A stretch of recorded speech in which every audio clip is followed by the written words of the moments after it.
Fanny, can they please see you? We just need you to show your handsome face.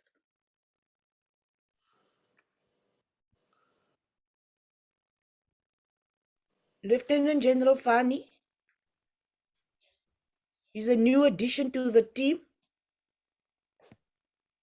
All right, I'll ask him to show his face again later. So that I should be on the screen, Honorable Chair. Yes, you are on the screen now. Welcome to the team. You are filling the shoes of General Reed, but your track record speaks for itself. Your work at Treasury has been remarkable. We look forward to you giving us a clean audit again. And I know that we can trust you. So all you need to say, Recording in progress. all you need to say very honestly, because remember what you say in the committee is a legal statement and can be held against you. So can you just confirm that we will have a clean audit? No, you don't need to. I know I'm putting you under pressure, but the expectation from the committee is that we have a clean audit again. Good luck for that, and you have a good team working with you. If you need staff, additional staff, the committee, remember, will support you in all your endeavors. So just come to the committee, inform us what you need. Obviously, the committee is consistently calling for you to have an additional budget. When we do the APP, you will realize that our concerns that the underspending is something that we are very, very concerned about. We will not be able to continue with this underspending. We know now that you will keep a firm rein on the spending patterns in SAPS and in our departments. Welcome.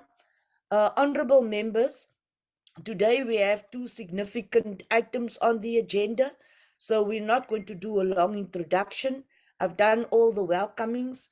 I'm not going to welcome everyone by name. I would like us to firstly have the agenda, approve the agenda, get the minutes, and get straight into the work. We are going to be doing the apologies. Opening remarks is done. The minutes. Then we'll get into the annual performance plan. That is quite critical for us. And then we'll do the public hearings. Honorable members, those are two significant and quite substantial items that we need to do.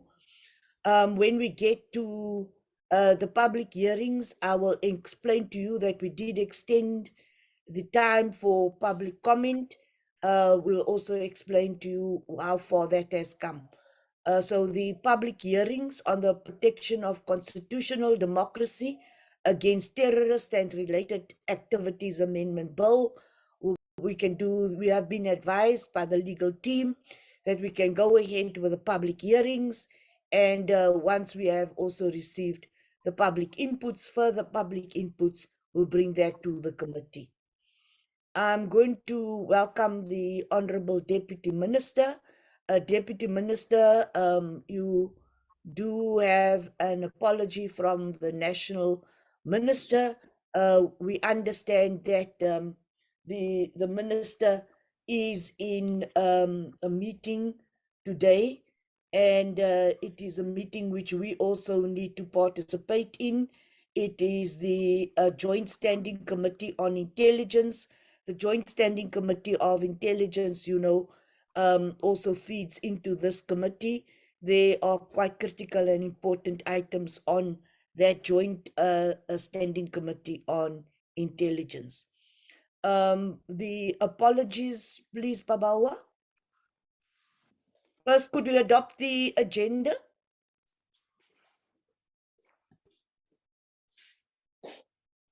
Good morning, Chair. I propose for the adoption of the agenda. Thank you. Honorable Peacock proposes adoption.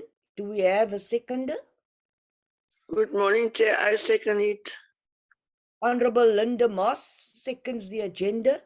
Do we have any additions that any other member would like to include, or any changes, additions, or amendments? If none, the agenda is adopted. Opening remarks have been covered. The matters arising, we're not going to deal with matters arising because that will come out of the minutes and the report. We need to consider the adoption of the minutes of the previous meeting held on the 31st of August. Could we have the minutes flighted before us, please? Could you share the screen and flight the minutes now that the agenda is adopted?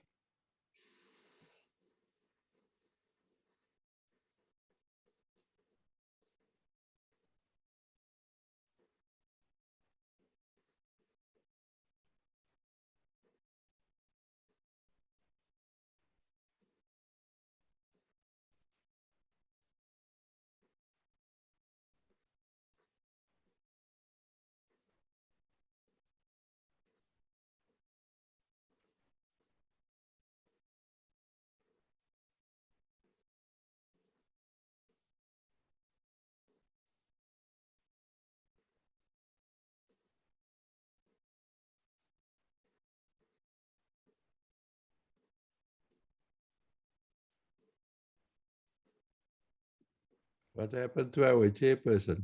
Are all the surnames spelled correctly? Honorable de Blanche, I am explaining, I was going to explain to you that I have load shedding and I'm on my phone, so I'm using a hotspot. If I do disappear, the Honorable Whip will also stand in for me.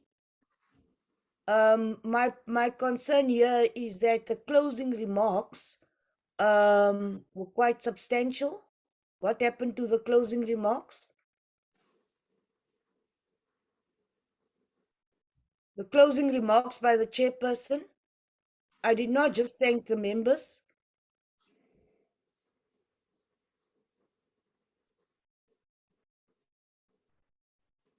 Honorable members, we had quite substantial closing remarks. Do you remember that?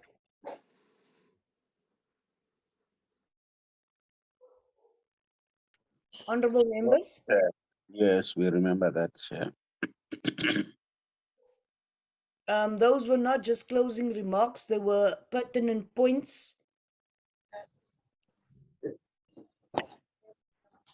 Chairperson, can we recommend that that needs to be added to this minutes before we can finalize this? Honorable de Blanche proposes that those, honorable members, those were quite critical. If you agree, then we really cannot just have the closing remarks as the chairperson thanked the members, the deputy minister and the department. That was not the closing remarks. I'm then going to send this minutes back and the minutes will not be adopted. There was a long list of nearly 10 points which we made, and the members also commented on it. Am I correct? You are correct, Chair. Could those closing remarks with the comments of the minutes of the members be included in the minutes? The minutes will be referred back. Do I have any apologies of those who will be leaving the meeting early? Honorable Sheikh Imam will be attending the Chief Whip's meeting at the physical meeting. He has sent apologies. Any other member who would like to leave early? Chairperson? Yes, Honorable Yeshu.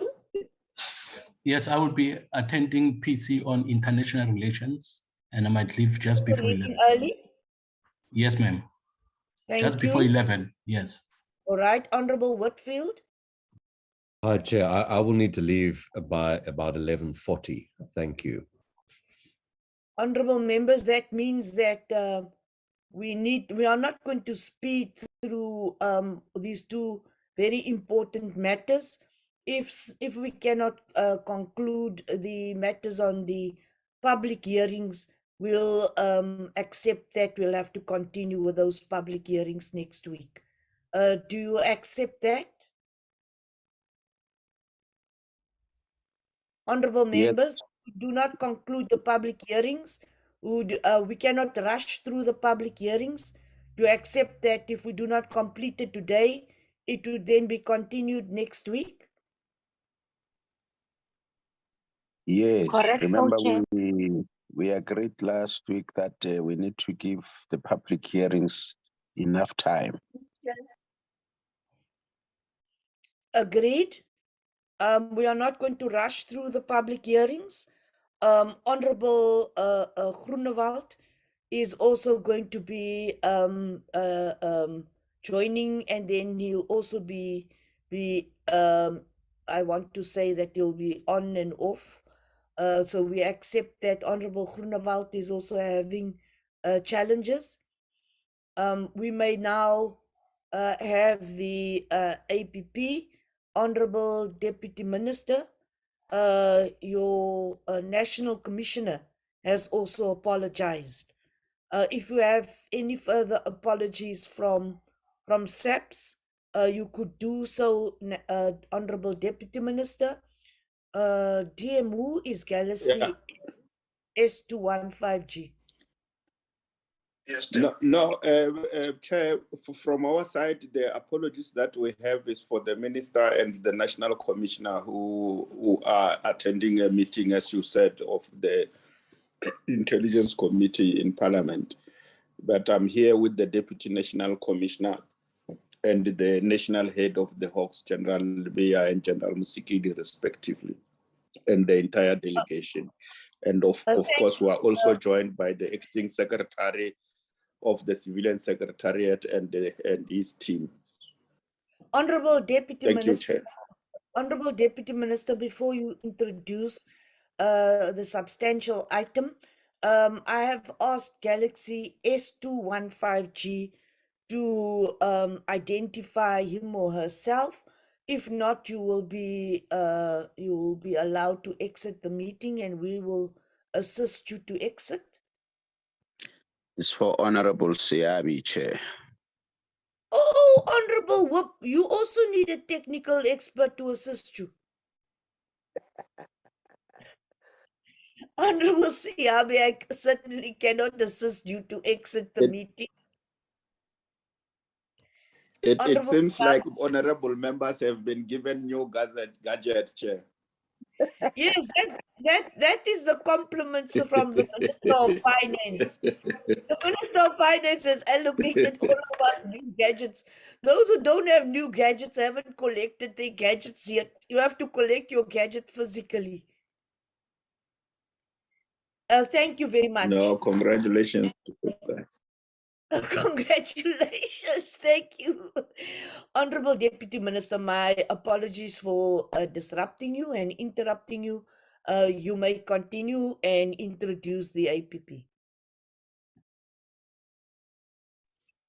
Thank you, Chair. Good morning to you. Good morning to members of the committee. I am with the leadership of SAPS led by the Deputy National Commissioner, General Musikidi, and the head of the Hawks.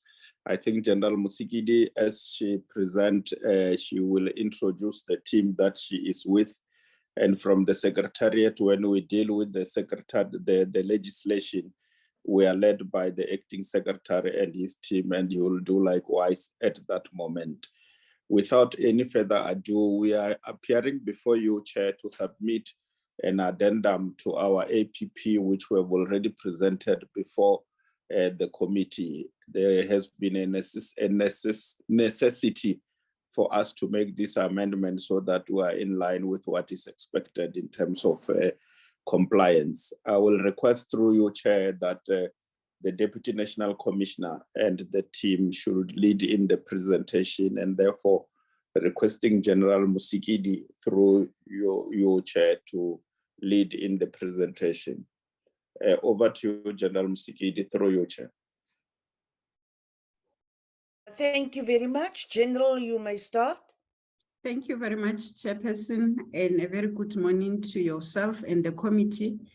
Good morning to the Deputy Minister of Police, Ndatika Salmatale, to the delegation of the SAPS chairperson. I want to introduce General Dr. Libya, who is the head of the Hawks, the Deputy National Commissioner, Acting Deputy National Commissioner for Support Services, Lieutenant General Dimbani, the divisional commissioners that are in the platform. There is a divisional commissioner responsible for human resource development, Lieutenant General Dr. Zulu, the divisional commissioner for supply chain management, Lieutenant General Fani, divisional commissioner, acting divisional commissioner for the detective service, Major General Shadrach Sibia, the head of General Rabi, the head of strategic management, General Rabi with the team. Chairperson, I will not introduce all other members of the SAPs that are in the meeting. It's the support staff for the introduced divisional commissioners, but to also reflect that we do also have Lieutenant General Motala, who is the divisional commissioner for visible policing and operations. We also have the component head for communication, that is Major General Peters. As I indicated, other members that are joining this team chairperson, it's the support staff of the divisional commissioner. We're also having the acting divisional commissioner for technology management, Major General Mavundla. I'm not seeing General Khan, who is the legal service head of the department. She may be struggling with the connection, or she may join later. We requested that she also form part of the committee meeting this morning. Going further, Chairperson, is just to reflect on the submission, as DM has already indicated, that when we look at our environmental scan, both internally and externally, the economic climate that it's in the country at the moment, the new crime trends, including the statistics, we found it befitting, Chairperson, that we should come back to the committee after our initial submission to submit on the new developments and request the committee's approval on the new key performance indicators that we have revised, which we looked into the issues of the challenges that the department is facing in order for us to be able to reach the objectives and achieve the objectives as set. We then found it necessary, Chairperson, to review and come and present before your committee for their endorsement of this addendum that will be looking at 5 areas of concern, which is the reduced level of contact crime, the reduced violence against women, the reduced violence against children, as well as the increased police visibility. In doing so, Chairperson, I am going to request your permission to give to the head of strategic management to do the presentation. We are going to present to you 2 parts of the presentation, one being the addendum to the identified areas of performance, and as well as the national policing strategy that seeks to be looking into all-inclusive issues, but in order for us to achieve the set targets and key performance indicator, including the ones that we are requesting the committee's endorsement and to submit this addendum to. If you allow me, Chairperson, I'm going to request General Vrabi to take the committee through with the presentation that we have prepared and submitted to the committee. I submit. Thank you very much for that introduction, General. Lieutenant General Khan has joined with General Dimpani. The presence of Lieutenant General Khan is appreciated. My humble plea is that when you do the presentation, General Rabi, that you do not read it word for word. We would like to engage with this addendum. It is quite serious that we give a detailed enough time for a detailed discussion, since there were serious concerns raised by the committee, and we'd like those concerns to be captured in the addendum before we adopt that addendum.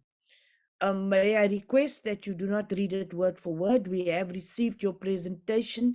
It's quite a lengthy presentation, but there's some slides which is just detail and which really doesn't tell us much. So if you're going to give me a verbatim presentation, I'm not going to allow you to continue. So please give me the most important sections of your presentation. You may start.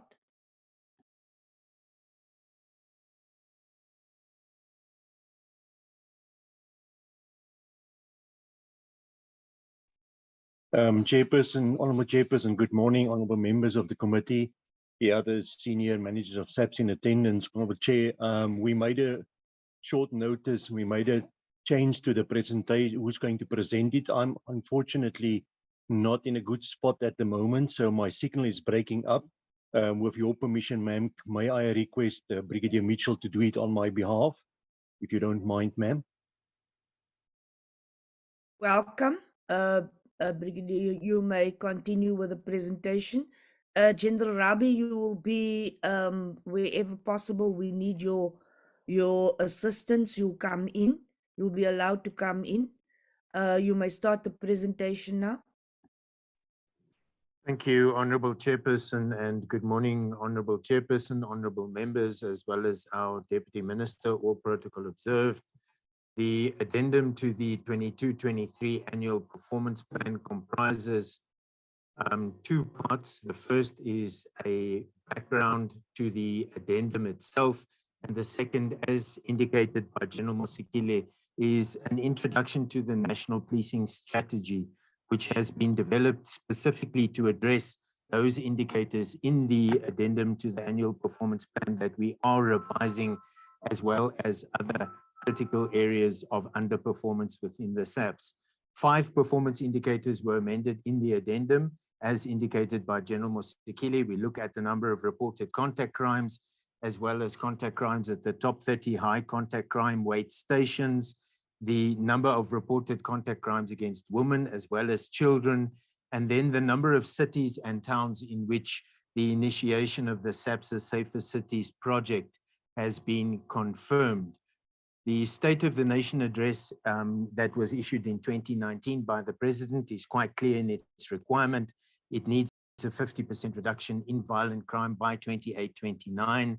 And the targets that were published in the initial APP, which was tabled in Parliament on the 11th of March, were based on estimated performance that we had as at the end of the third quarter. However, when the final crime figures were provided, we realized that there had been significant increases, which necessitated that we actually amend the performance indicators.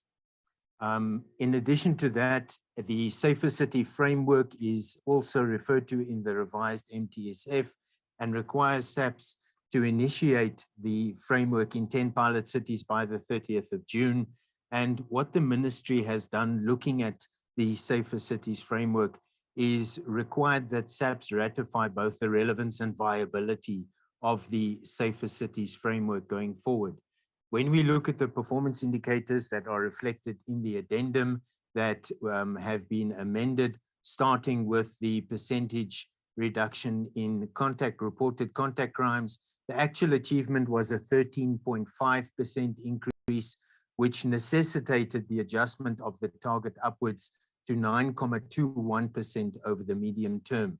Similarly, with the number of reported contact crimes at the top 30 high contact crime weight stations, we experienced an 11.1% increase, and the target over the medium term was adjusted to 8.18%. In terms of the percentage reduction in the number of reported contact crimes against women, a 2% increase was the actual achievement, and as a result, the medium-term target was revised to 9.17%.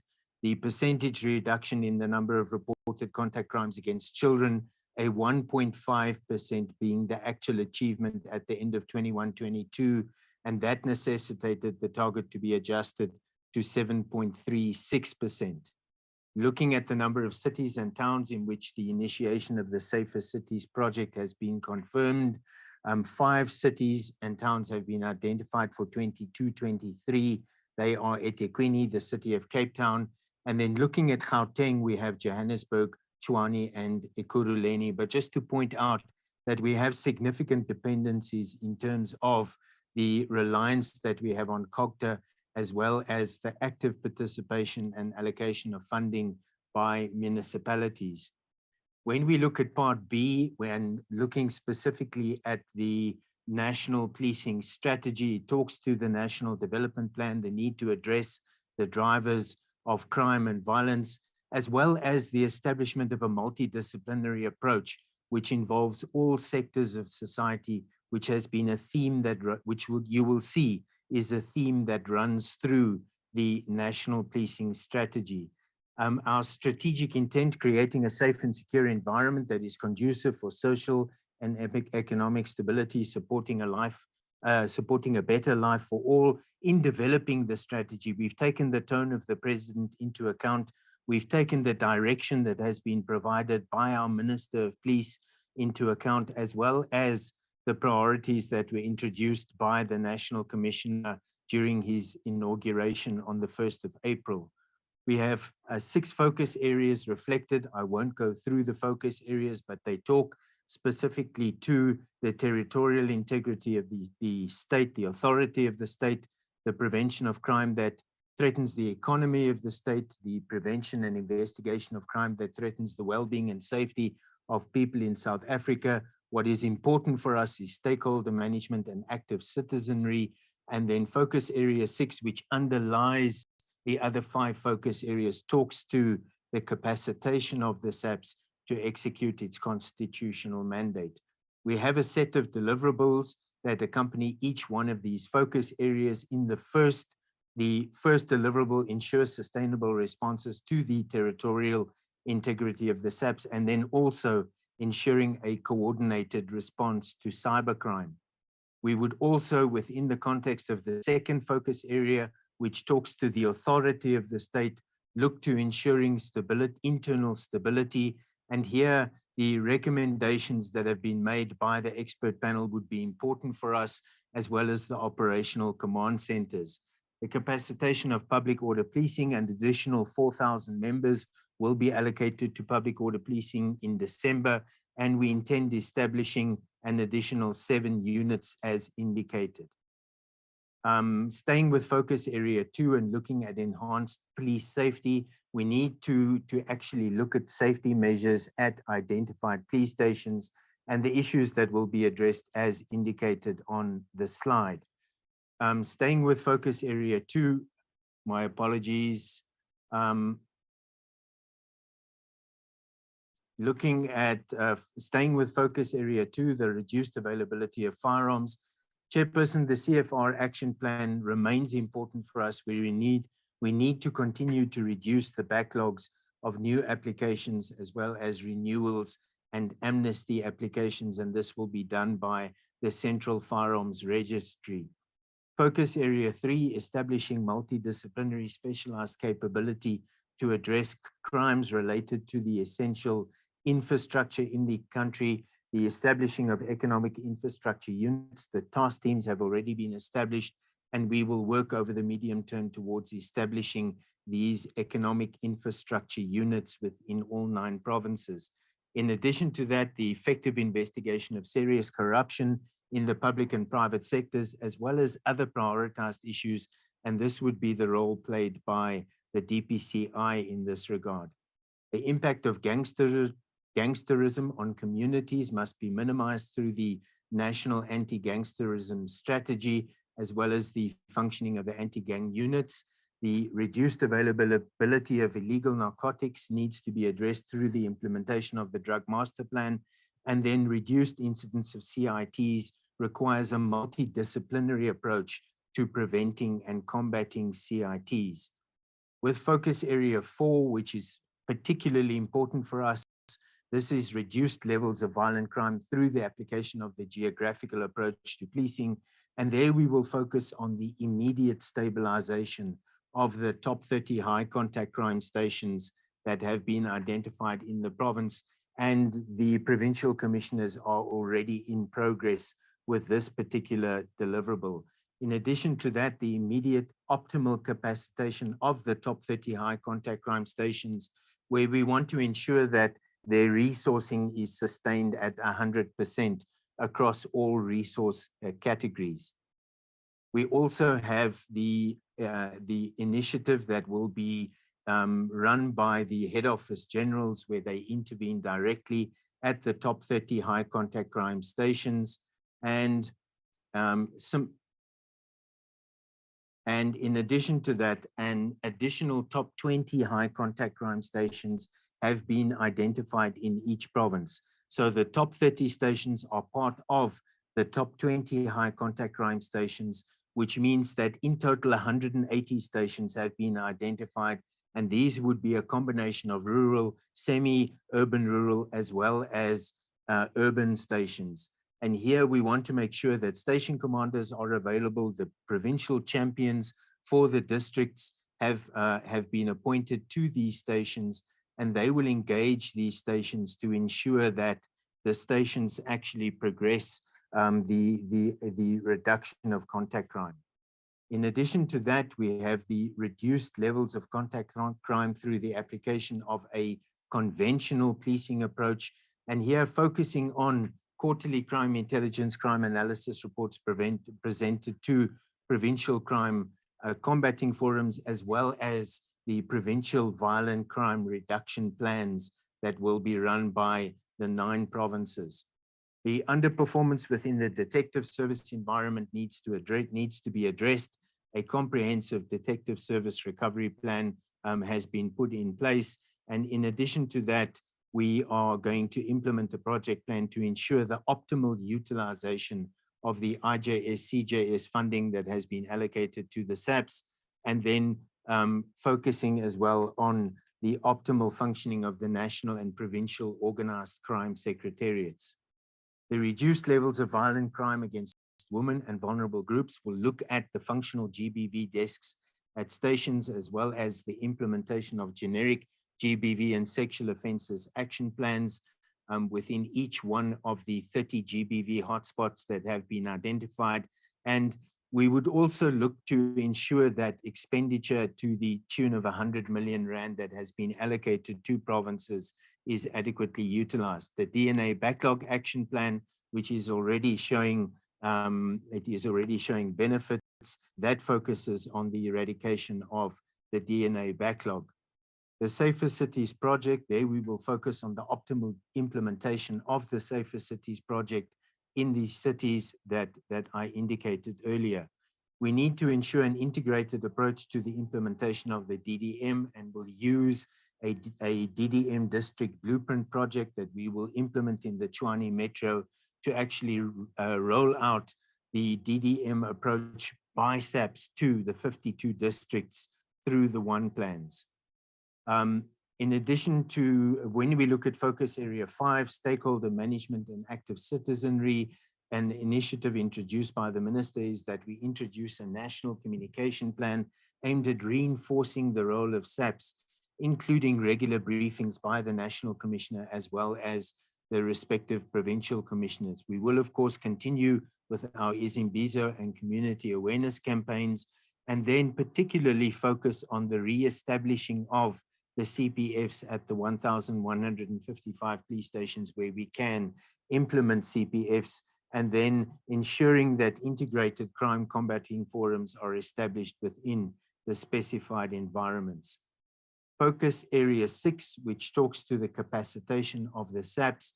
We need to sustain our staff establishment. 9,800 new recruits will be joining us in December. We will focus on 5,000 new recruits during the 23-24 financial year, and also the implementation of the policy on the rotation of members. The capacitation of the top 30 high contact crime stations will also be driven within this particular focus area, and then the filling of critical vacancies at command levels. The capacitation of specific specialized capabilities will also be addressed within the prevention and combating of crime environment, as well as the crime detection environment. Deliverable 5 talks to the improving of the operational availability of SAPS vehicles through the enhanced capacity and performance of decentralized SAPS garages. The capacitation and functioning of garages needs to be looked at, as well as addressing the backlog of vehicles, prioritizing the top 30 high contact crime stations. We need to focus on the stabilizing of the organization through the finalizing of the restructuring process. And then important as well is the improving of the morale of members through the implementation of the organization climate study action plan and roadshows that will be conducted in all 9 provinces to communicate crime priorities, including the NPS and initiatives to improve morale. Looking at improved accountability and performance management, the introduction of the compliance board, as well as dedicated discipline management units, and then ensuring that we have quarterly organizational performance reviews as a department, and feedback on the implementation of the national policing strategy will form part of the quarterly performance reviews by the organization. The improved capability of members is important to us, and a priority that has been introduced by the National Commissioner is the development of an approach to the localized in-service training of members. We will continue the review of basic and advanced learning programs, the capacitation of SAPS members using the courses as indicated, as well as the capacitating of the detective service focusing on the high contact crime stations, and then critically, the presentation of the GBV related learning programs as indicated. Deliverable 10 talks to the utilization of technology to prevent and combat crime. There are certain key ICT deliverables, the introduction of drones, body-worn cameras, the establishing of the laboratory in the Eastern Cape. That will be a particular priority for us, secure cloud computing, and then pursuing the SAPS's exemption from the CETA Act. The improving of infrastructure, looking at challenges specifically with the DPCI's accommodation, and the implementation of the research report recommendations on the utilization of official accommodation by SAPS members. And the final focus area there is the improving of contract management, looking at maintaining an audit of all existing contracts. And that brings me to the end of the presentation. Thank you, Chairperson.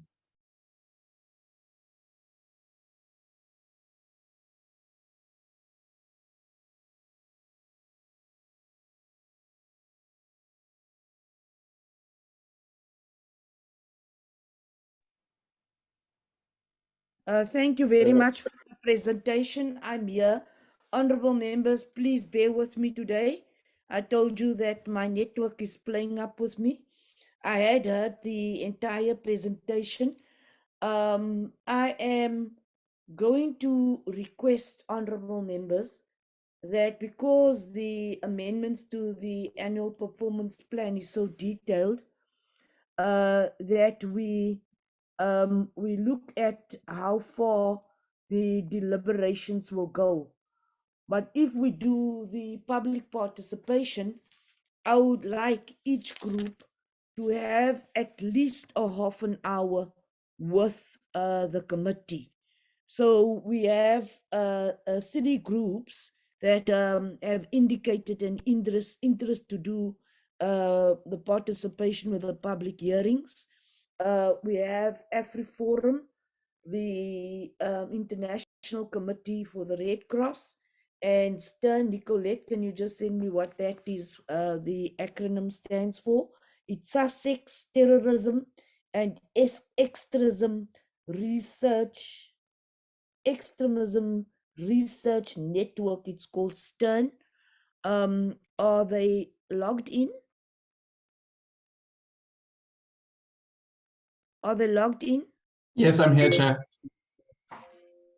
They are here. Do you accept that you will wait, or would you prefer, because I could also schedule that you have longer time with the committee next week? I do not want to rush your presentations. I'm may- happy to wait, Chair. Sorry, I'm happy to wait, Chair. for next week or for today? I can wait for today. If there isn't enough time, I would be happy to speak to the committee next week as well. But I don't have a very long presentation.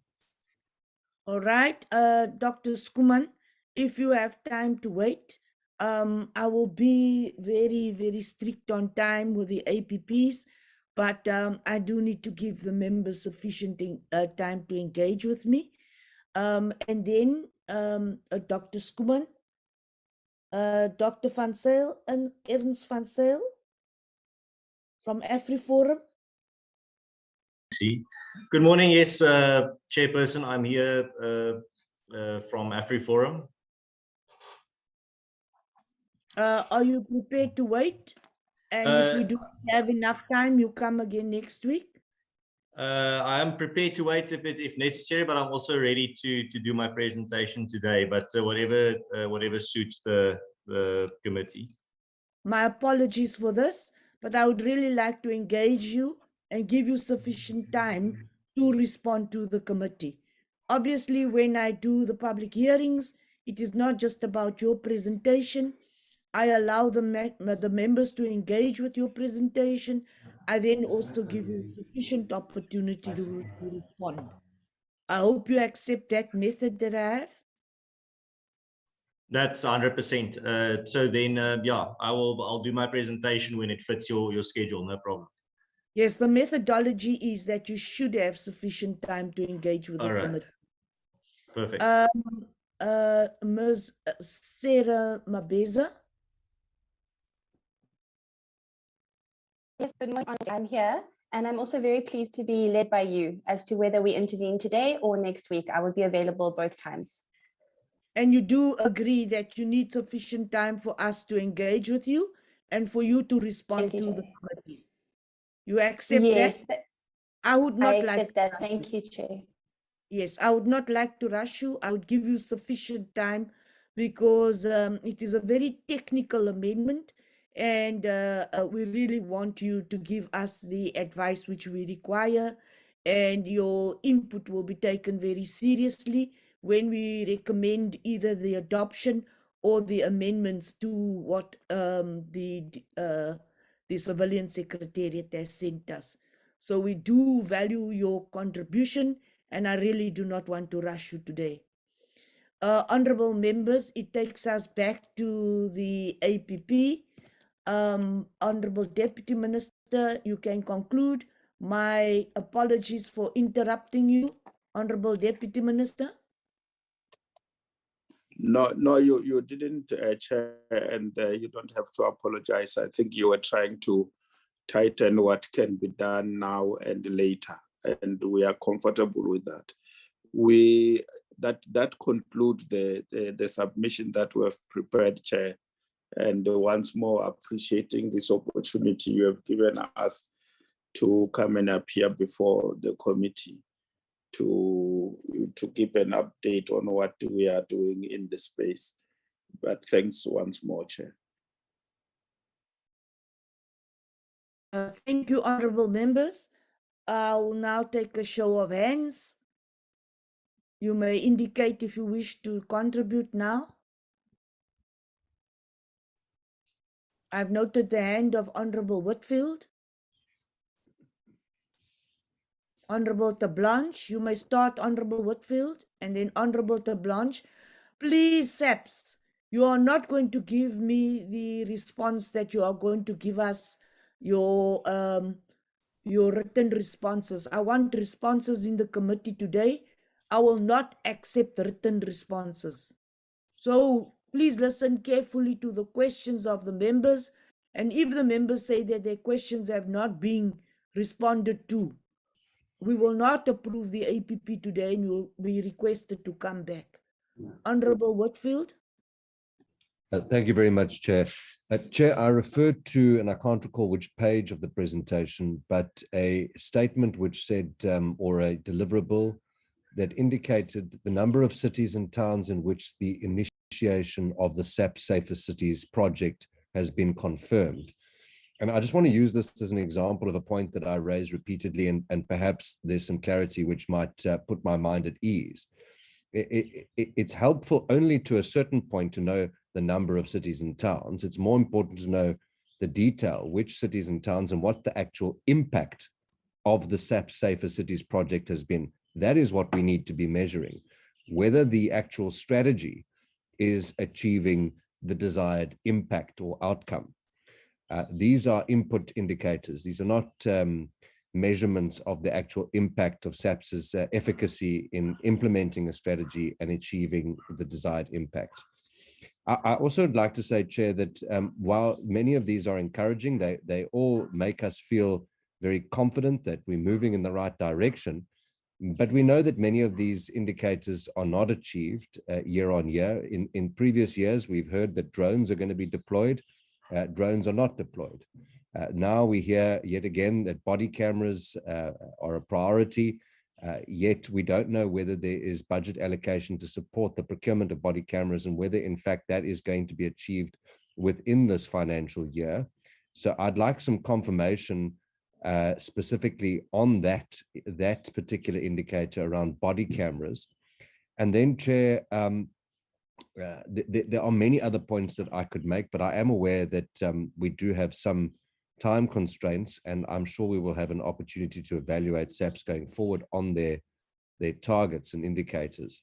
But the enhanced police safety, as another example, there's an indicator which speaks to enhanced police safety, which is absolutely critical. When you go to police stations, there's no lighting, there's no fencing, there's no security for the police officers who work under very difficult circumstances. And we know that police stations are targeted by violent criminals where firearms are stolen from the police. So this is welcomed. But we also need an indication of which are the identified police stations, so that when we do our oversight work, we are able to take this document with us, or a document that confirms these are the police stations identified, these are the measures that have been put in place, and this is what is actually happening on the ground, so that we can come back to Parliament and say, but SAPS has not made any measurable improvement in the indicator on enhanced police safety, or they have made tremendous progress. We know how difficult procurement can be. We are heading towards halfway through the financial year, and these adjustments have left us with half the year to achieve these indicators.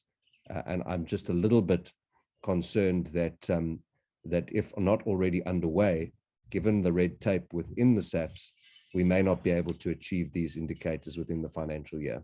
Thank you, Chair. Thank you very much, Honorable Whitfield. Honorable de Blanche, and then Shimbeni. Chairperson, good morning. Chairperson, I am a bit concerned. You know, if you take the gist of what we are doing here this morning, I think it's an admission that, you know, we, or the police then failed in what they set out to do. And now we need to adjust, you know, the targets. And, you know, in the main, we are, you know, adjusting the performance to lower levels, because obviously what we've been doing this far did not yield the desired results. Chairperson, and then, so in the main, I think one can summarize this presentation as an admission of failure. And secondly, good intentions, new promises, and, I don't think that a lot of them are going to be achieved anyway. Chairperson, then we are fed again, the good intentions in futuristic terms. So my question is, Chairperson, are the police saying to us that the efforts thus far have failed? And if yes, when, sorry, Chairperson, sorry, Chairperson, sorry, and when are they going to implement, this new changes? The safer city part, we were dealing with, if my memory serves me right, that the implementation was planned for 10 cities. Now that has now been reduced to only 3. And what I'm, gathering here is even in the 3, that's not been implemented yet. Chairperson, I don't think this is a very rosy picture, specifically in a country where we are dealing with rising crime on a daily basis. We are dealing with a budget of 100 billion rand, and yet we cannot get the crime, we cannot manage the crime down. Chairperson, I really need more detail about what the police has been done thus far, and what are the results, and if there are not satisfactory results, why is that? Thank you, Chairperson. Thank you very much, Honorable Tablanche. Honorable Shembeni. Yes, thank you, Chairperson. I'm mostly covered with from other aspects, but now I would like to know what amount has been allocated for the for the implementation of the Safer Cities framework in the 3 identified cities or towns. Secondly, the SAPS, according to 2022-2023 IPP addendum, will indicate or indicated a critical review of the work that has been done with regard to the initiation of the Safer Cities framework this far. Now, when does the SAPS expect the review to be completed? Now, number 3, in relation with the CFR, I would just like to know that when, is it possible that it can take more than 2 years for a license to be renewed, a firearm license to be renewed? Because yes, we know there is a backlog, but for how long must it take for an existing firearm license to be renewed, other than a new license to be issued? Lastly, Chair, I want to talk about the state garages. In April last year, the minister revealed that there were over 2,000 SAPS vehicles in Gauteng that were in the garages waiting for repairs. Only 5,970 police vehicles were operating throughout the province. Now, since most garages do not have the capacity to deal with the demand to repairs, some of the vehicles are normally taken to various private garages where they end up being parked there for a long time while waiting to undergo the repairs. And the lack of adequate operational vehicles to enable effective visible policing and swift responses to crime in progress undermine the fight against the rampant crime in the country.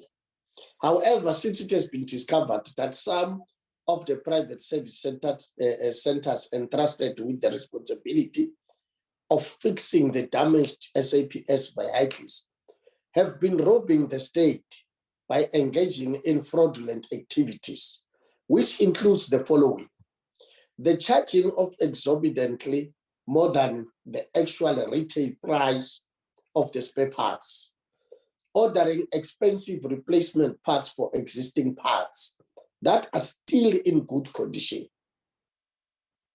keeping vehicles longer than necessary at the garages, using bogus technicians to fit blue lights, sirens, which causes the vehicles to burn due to faulty wiring. Now, an intensive investigation into these allegations is highly recommended, Chair, and should be based on a value for money comparative and market value pricing model that seeks to identify the discrepancies on irregular markups. Now, we would recommend that the SAPS chair should consider to introduce express garages in Gauteng, for instance, as a pilot project, and see if it's working well. Then it can be introduced into other provinces. Or for these express garages is to concentrate on minor services like wheel alignment, change of tires, fitting of new batteries, windscreens, and other services that can be done on 1 or 2 days, Chair. And this will ensure that the vehicles are available at all times. And the SAPS also should consider the process of boarding vehicles. Only the shell of the vehicle should be destroyed, and parts that are in good condition should be used or salvaged. These parts can be of future use in the repairs of other state vehicles, in turn saving the state money of the repair costs, Chair. I think with these submissions, Chair, I'm trying now to find a solution for the garage issues and vehicles, because now we were talking about Gauteng. This is happening all over South Africa, that cars are being parked in the state garages. And also there in those state garages, a lot has been happening, Chair. Private vehicles are being serviced at our own expense in those garages. That we have seen. Proper investigations and proper management must be done in all the state garages of South Africa. We are losing a lot of money in those garages. I thank you, Chair. Honorable members, before I do take, thank you very much, Honorable Shimbeni, De Blanche, and Whitfield. Now, before I do take the additional 4 hands, I am seriously concerned about what is happening today. Honestly, I'm very sorry to say, but if you read the actual addendum of SAPS, it is only 11 pages long. I've read your addendum, I've studied your addendum. I've read your presentation, I've studied your presentation, which all the members have done. Your presentation and your addendum are 2 different things. You are bringing in issues like the focus areas, which the members are discussing, and what we are discussing here today, and your presentation is actually not included in the addendum.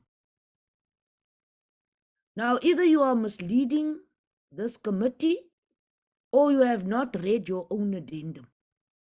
And whoever did the presentation did not read the addendum. In your addendum, you only have 5 targets that you want us to amend. So if you only have 5 targets which you wish to amend, this is the 5 targets you gave me in your entire APP addendum. Okay?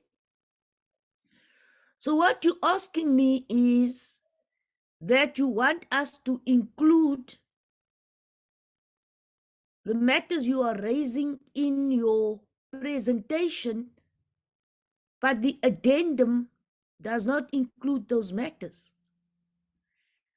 So our committee is raising matters, and when the committee members raise matters, they have to be included in the committee's report to Parliament.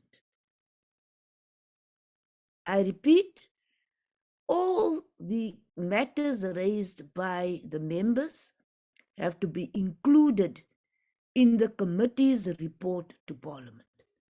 Now, SAPS does not understand this is the second time. Last week, you also did not understand that the committee takes a report to Parliament, which has to be adopted. So if our report does not speak to the addendum, and your addendum only amends 5 targets, we are all having a serious challenge. We are not overhauling the 2022-2023 APP. What you are trying to do through your presentation, and you are then expecting us to respond to your presentation, you are setting this committee up for failure. What you are trying to do now is to overhaul the 2022-2023 APP. If you are going to overhaul the APP of 2022-2023, we must redo the budget hearings. So before I allow the honorable members to continue with this discussion and their inputs, could you please assist me in understanding what is the addendum you wish us to approve, and what is your presentation which you wish us, because your presentation does not speak to the addendum, and what the members are raising here today speaks to the presentation. DM, could I have an understanding who's going to clarify this matter to me? Because what the members are responding to, members are responding to your presentation. And what you've given to us in your presentation is not in your addendum. Could I have an understanding what's happening, please? Yeah, thank you, Chair. I will ask the Deputy National Commissioner to talk to the issues, but what the presentation that we have was, it is divided into Part A and Part B. And Part A talks to the addendum, but I think let me ask the Deputy National Commissioner to do that through you, Chair, if you may allow. You may do so. General Musigit. Thank you very much, Chair, and the committee. Chair, what we have put on the addendum, it's the identified indicators. The introduction of the policing strategy is the plan that, yes, all inclusive, but we're looking at what are the challenges of us not being able to achieve these indicators, including other indicators that we are not seeking the endorsement of the committee.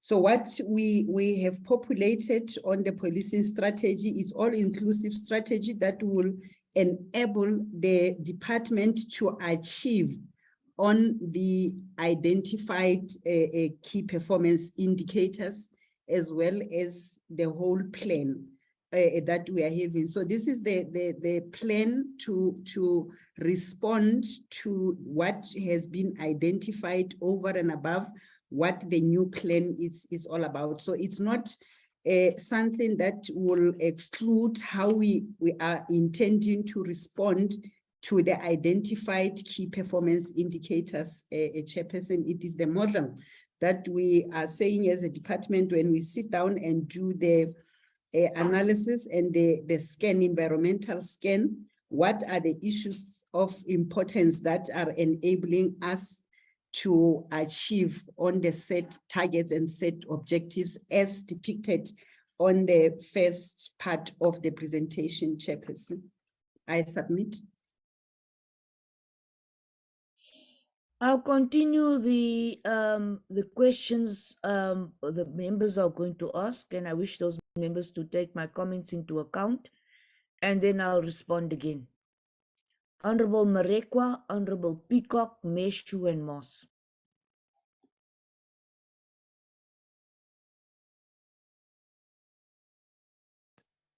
Thank you, Chairperson, and good morning to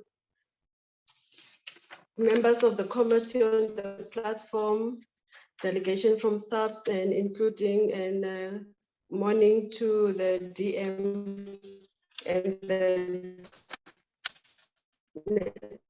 Deputy Commissioner who's also joining us on this today, and the delegation from SAPS. Chair, in terms of what the presentation and the addendum, the input will be as follows, Chairperson, and I hope I will be in order. Having listened and read the documents, Chairperson, I think that to start and for the SAPS to get things right, let me start by saying to get things right in SAPS will call for ensuring and strengthening the recruitment of the recruitment process in SAPS and ensuring that there is proper screening of new entrants, meaning that we will need to have right people for the job. It starts there. Because why I'm raising this point, we can plan, SAPS can plan, can do all the strategies, but if we don't have the right people from entry point, there'll be a problem going forward. And SAPS will continuously have the criticism from society in terms of what police are doing outside, others off duty and including on duty. But with proper screening will assist in reducing the complaints and the concerns that the community has around the police members.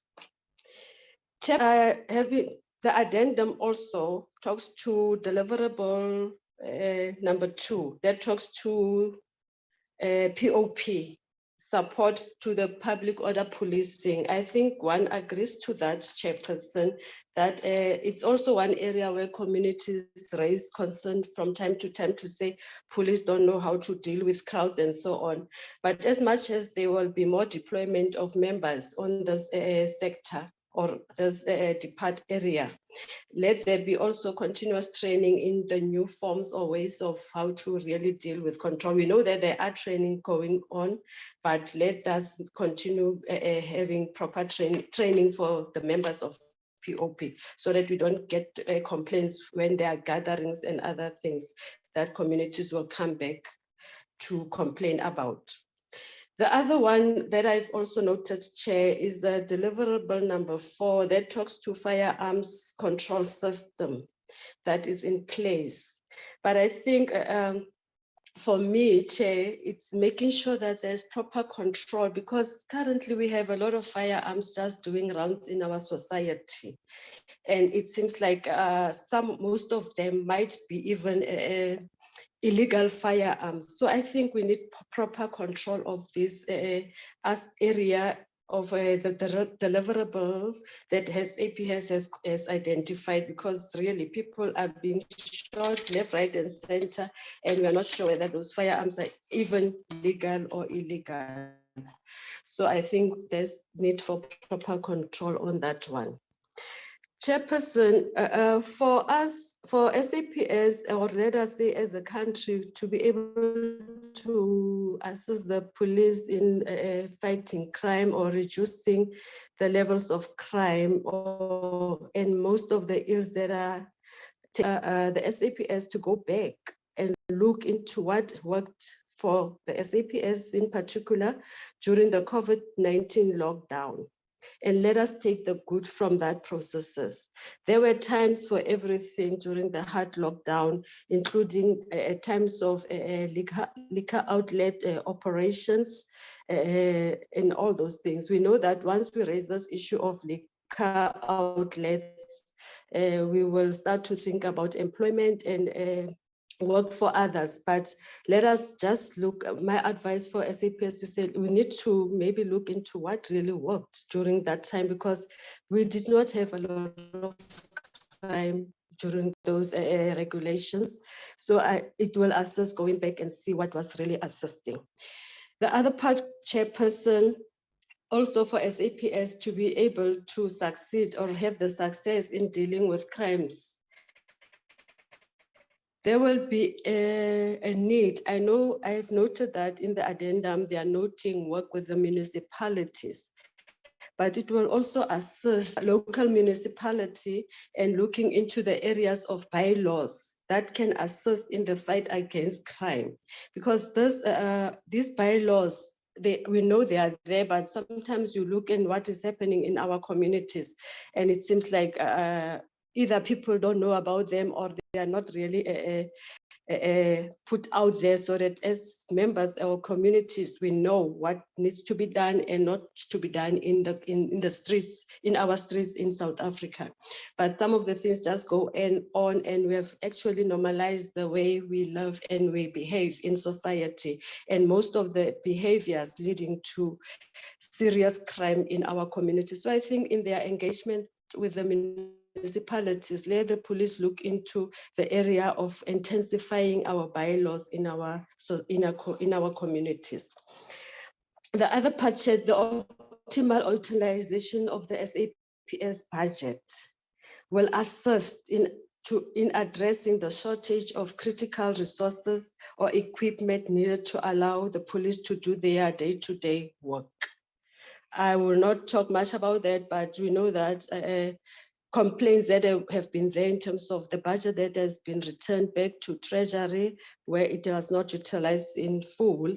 And whilst there are shortages of office space, office equipment, resources and vehicles and so on. So I think we need to make sure that what is given to SAPS, let it be utilized, and with a plan that will say station 1, 2, 3, these are the needs.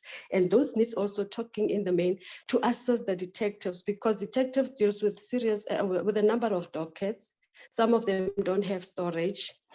Detectives engage with victims, complainants, that needs to come to the offices, and the offices where some detectives are operating are not even victim friendly, where they can sit in private and talk to the clients or so. So I think those resources need really to be utilized to make sure that there's no budget that goes back from SAPS back. One other point also, as much as possible, a visible policing budget also, Chairperson. One have identified that it has been reduced over time, and it cannot be. We need to make sure that this is actually the area that needs more budget, more funding, because it deals with a lot of areas in fighting crime, and that's where the area where the community are first and are able to see and criticize the police because of lack of resources. They call the police take forever. So I think that area of visible policing budget also needs to be relooked, Chairperson. And then one point as I conclude, the people get promoted in the police. There's this already, you earmark an office, you target of, you know that obviously you'll be in an office.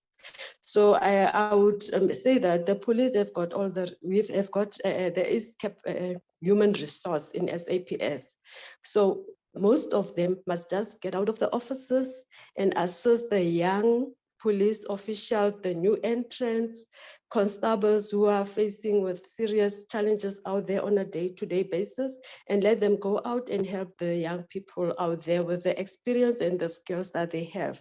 I think we will be able as a country to fight crime and have finally the safer communities that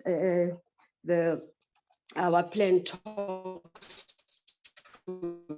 in terms of 2030 plan that says that communities where everybody will be free and happy and children playing and so on. So I think we can do that if we can start talking of removing most officers from on a day-to-day basis in the streets of South Africa. Thank you, Chair. Thank you, Honorable Marekwa. I did not want to interrupt you, but your network is a little bit unstable, or else it's mine. But just also make sure that you have a stable network. Today's committee is not as if other committees are not important, but today's committee meeting is particularly important for us in terms of the budget. Honorable Peacock. Thank you, Chairperson. Just to indicate, Chair. Oh, greetings to the sorry, the Honorable deputy. Peacock. Yes, Honorable Marekwa. No, I needed to indicate that I've just got load shedding. I'm on load shedding in my area, Chair. My apologies. Oh, so I am correct. You did have a problem.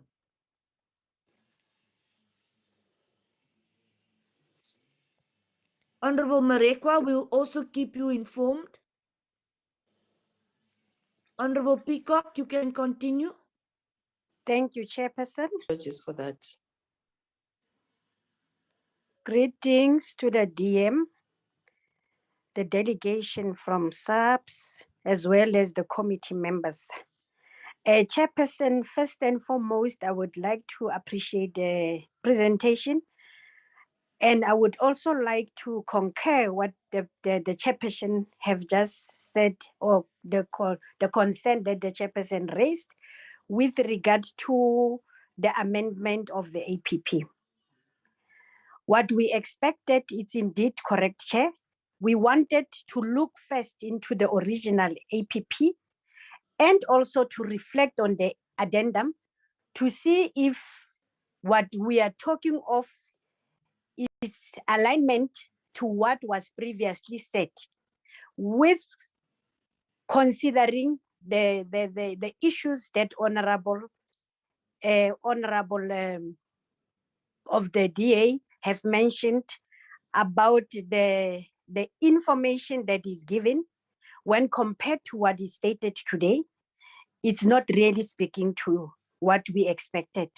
So I will concur with that, we should consider, or the SEPs should have brought the APP and show to us how is it aligned, why do they feel that they need to have, or then there's a need to have an addendum that is presented to us today. Secondly, with the revised APP, it shows that the targeted set will not be realized. And it brings you to ask a question to whether does the measuring tool that is used in order for us to get this report, for us to get these recommendations, or for us to get what the committee says, what the SEP says that we need to look into in order for them to realize the target that they have set. Does it show that they did all these targets without not making proper research on what is expected and what is done? And we need also to know what is the tool that they are using in order to make sure that the target sets speaks to what is on the ground and speaks to what is allocated, or the budget allocated to all these targets. Thirdly, Chair, when they speak of these safer cities, I do not have a problem with that. But it mostly concentrates on safer cities. What about the rural areas as well as the farms? How are we going? Because when we deal with crime, it does not only happen in the cities, it happens all over. But then why don't we broaden the perspective on dealing with crime so that we know how are we going to achieve what we want to achieve as this committee to make sure that crime is reduced. Fourthly, Chairperson, on the fourth industrial revolution that they've mentioned, I'm having a concern on SAPS, of which I need to know the answer, maybe today or when they have it, is that does the SAPS have their own internal capacity that would be able to guide this fourth industrial revolution that we are talking of?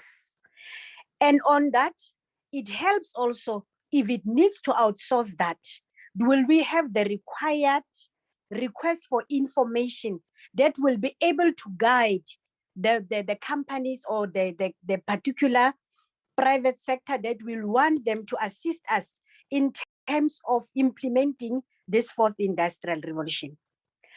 When we started as this committee, Chairperson, when we started as this administration, we indicated that these holistic reports that we get from SAPS, it gives us a concern, and the concern states is today, that today we find ourselves going forward and backwards. Hence, we have today to come to a point whereby we've been given an addendum. So it shows that what we said in the initiate, when we started that we wanted the SAPS to give also the reports of provinces so that we deal into selective provinces to check how are their APPs. Do they speak to what we want to see? In as much as there's a holistic report, but we need to get the reports that speaks to provinces so that we can zoom and play our corrective oversight role that we need to play as this committee. I thank you, Chair.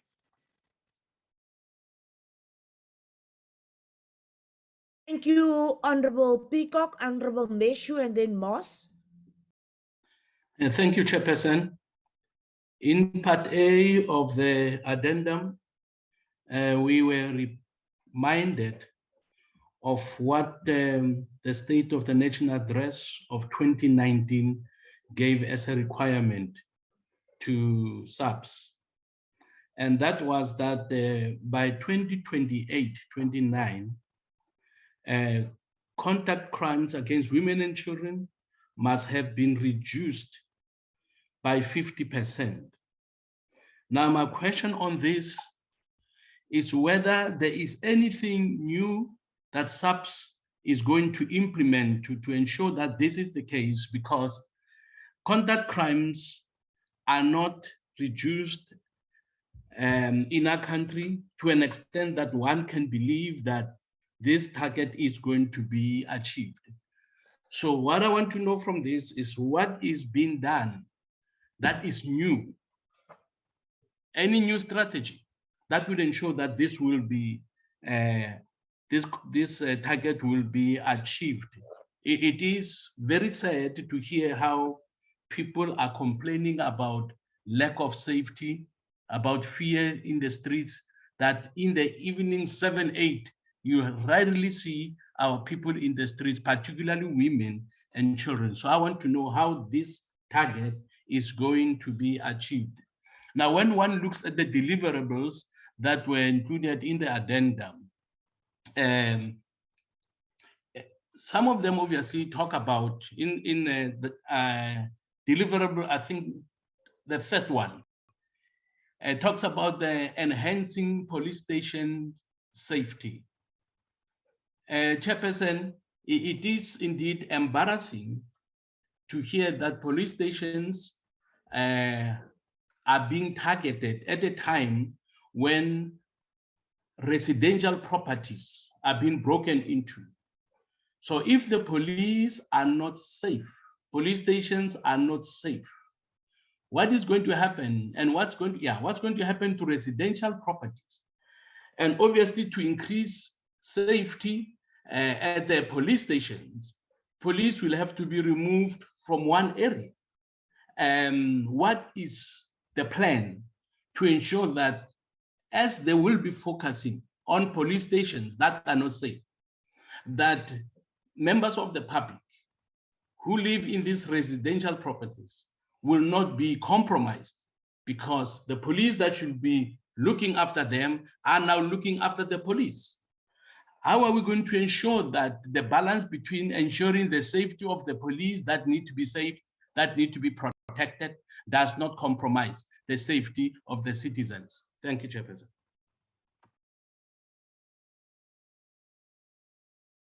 Thank you, Honorable Meshu. Honorable Moss. Good morning, Chairperson. Good morning, DM. Good morning, everyone who's on this platform. My Chairperson, mine will be on the plane. SAPS will deploy policemen and women. From where were they taking this police? From which police stations to implement this plan? We have already not enough police. So I am very curious to know from which police stations will they take those policemen and women who are equipped to do the work, who have the willingness to do the work. Will they take them from provinces who are not being mentioned in the plan, or will they appoint new police? The new police must be proper trained to implement this program, Chairperson. I'm very, very worried when they were saying they were taking police from police stations. I am very curious to know from where were they taking this police to implement this plan. Secondly, my Chairperson, I want also the issue of the centralized of the repair of vehicles. When we was 2 weeks back in the oversight in Krugersdorp, we have the meeting there at that police station, and the police station commander was telling us that they don't have enough vehicles. They don't have enough vehicles who are in proper shape, and some of their vehicles was be taken away and be putting in other areas to assess. So when were they addressing the issue of Krugersdorp on the issue of the shortage of police vehicles? Because that is really a vast area, because it's about rural and urban, that police station. So say if they can address it, and how long will this issue of centralization of repairing be happening? Is it in this financial year, or will it be in the next financial year, or will it be the next 5 years? But how long? And who are those people who will be getting the contracts of the centralization? Is it be advertised according to the procurement processes? Will it be a transparent process? Will it be an open process? How will they do it? I am very curious to know that as well. Can the department, my last point is, Chairperson, can the department indicate the amount to the implementation of the Safer Cities framework? I would also want to know that. Thank you very much, Chair. Thank you very much, Honorable Moss. Honorable Groenewald. Morning, Chair and everybody, colleagues. Chair, I want just to get some clarity. We are part, A is an addendum to the annual performance plan, but we also have a part B, the national policing strategy. Now, if I look at the focus areas and the deliverables, I'm not so sure that it was actually part of the annual performance plan. Are we now add these deliverables to the annual performance plan? I just want to get clarity on that. For instance, if I look at deliverable 4 on illegal firearms, then my further question is, for instance, we say now that relocation of the CFR from the Veritas to the Telkom Towers, the next building. But I don't see any dates here. I don't have a time frame on all these things.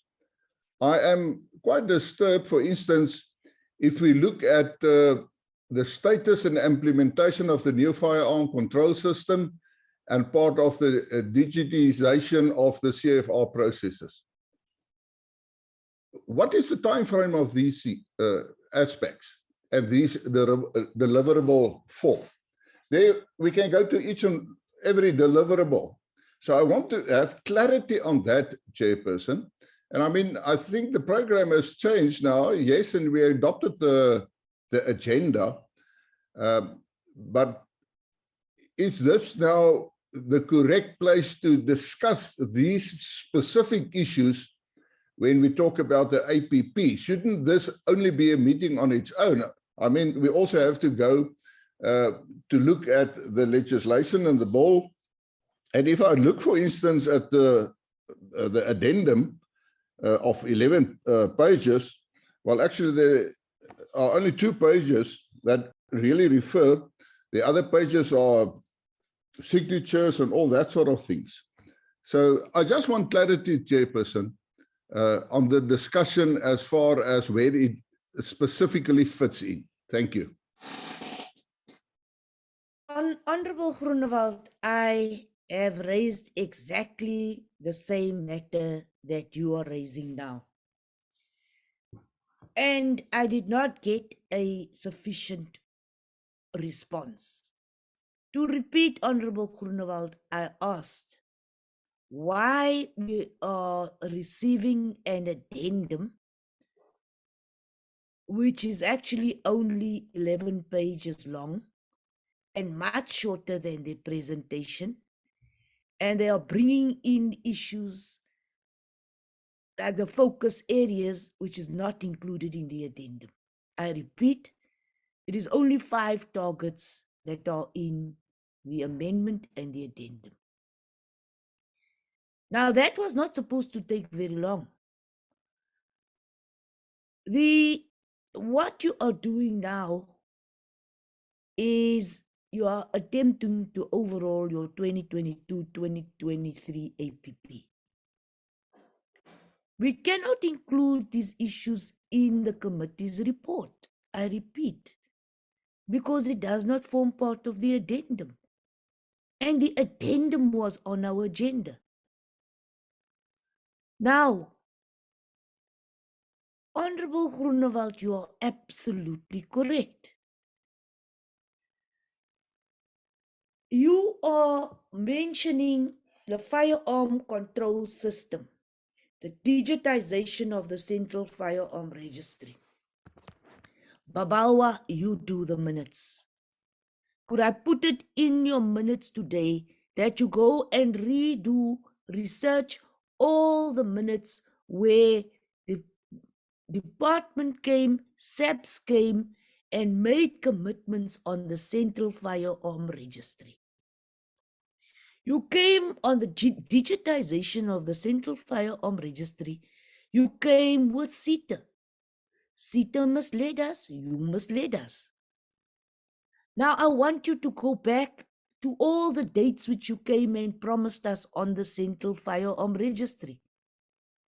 I'm convinced that there will never be a Central Firearm Registry before we end this term of office.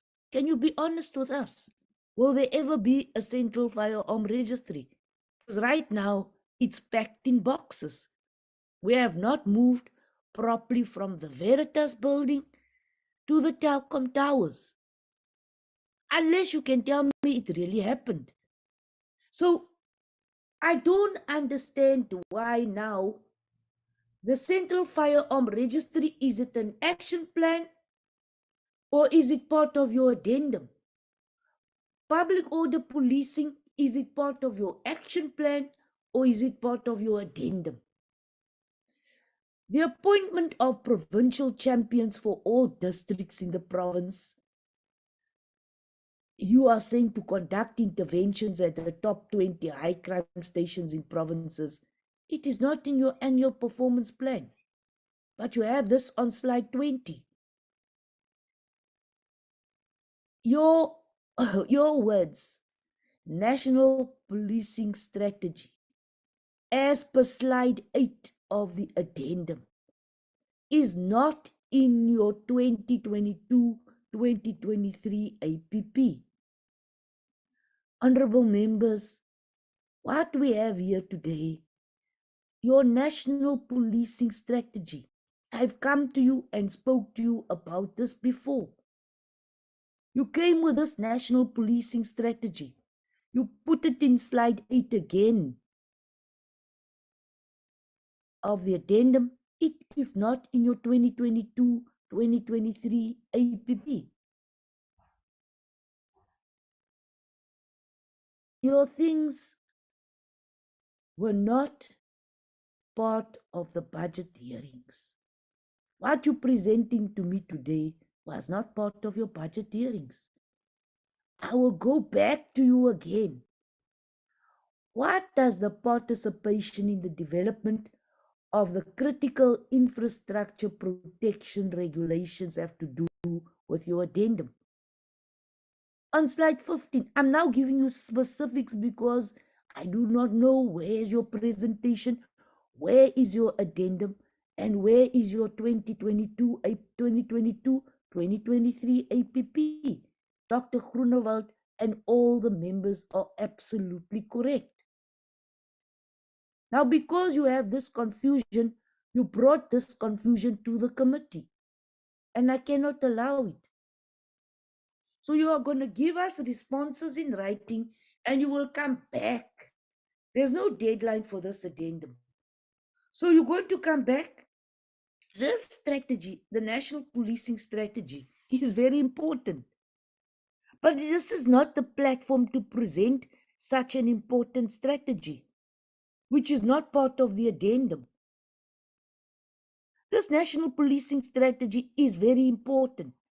It's what we've all called for. It is not in the addendum, which means you are not budgeting for it. So please come back and answer my questions and answer what the members are saying. I'm now going to take my presentations.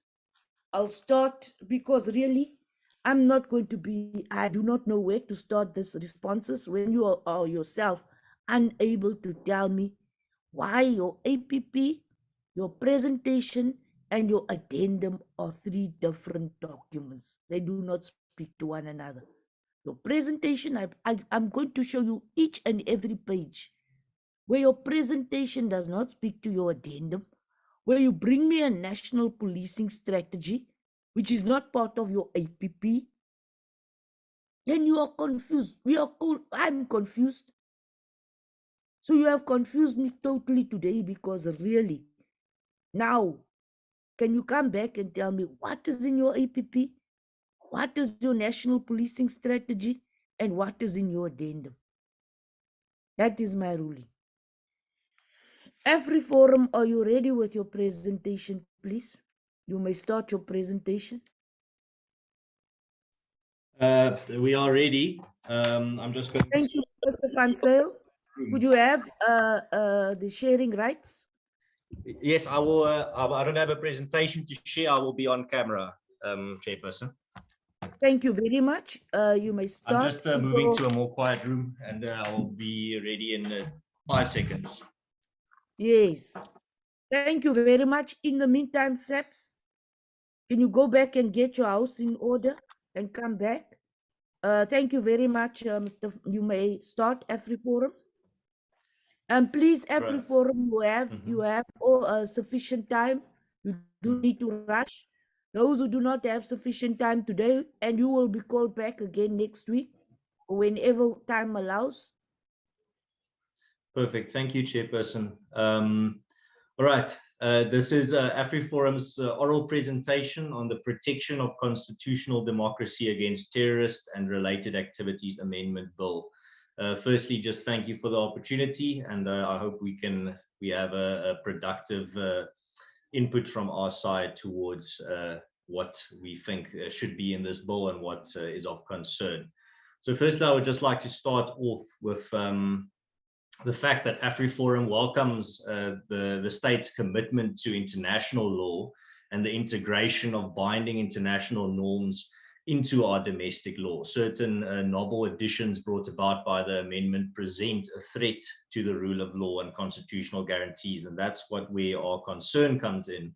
But when it comes to the commitment to integrating international law and integration of international norms into our domestic law, we have no problem with that and actually welcome it from our side.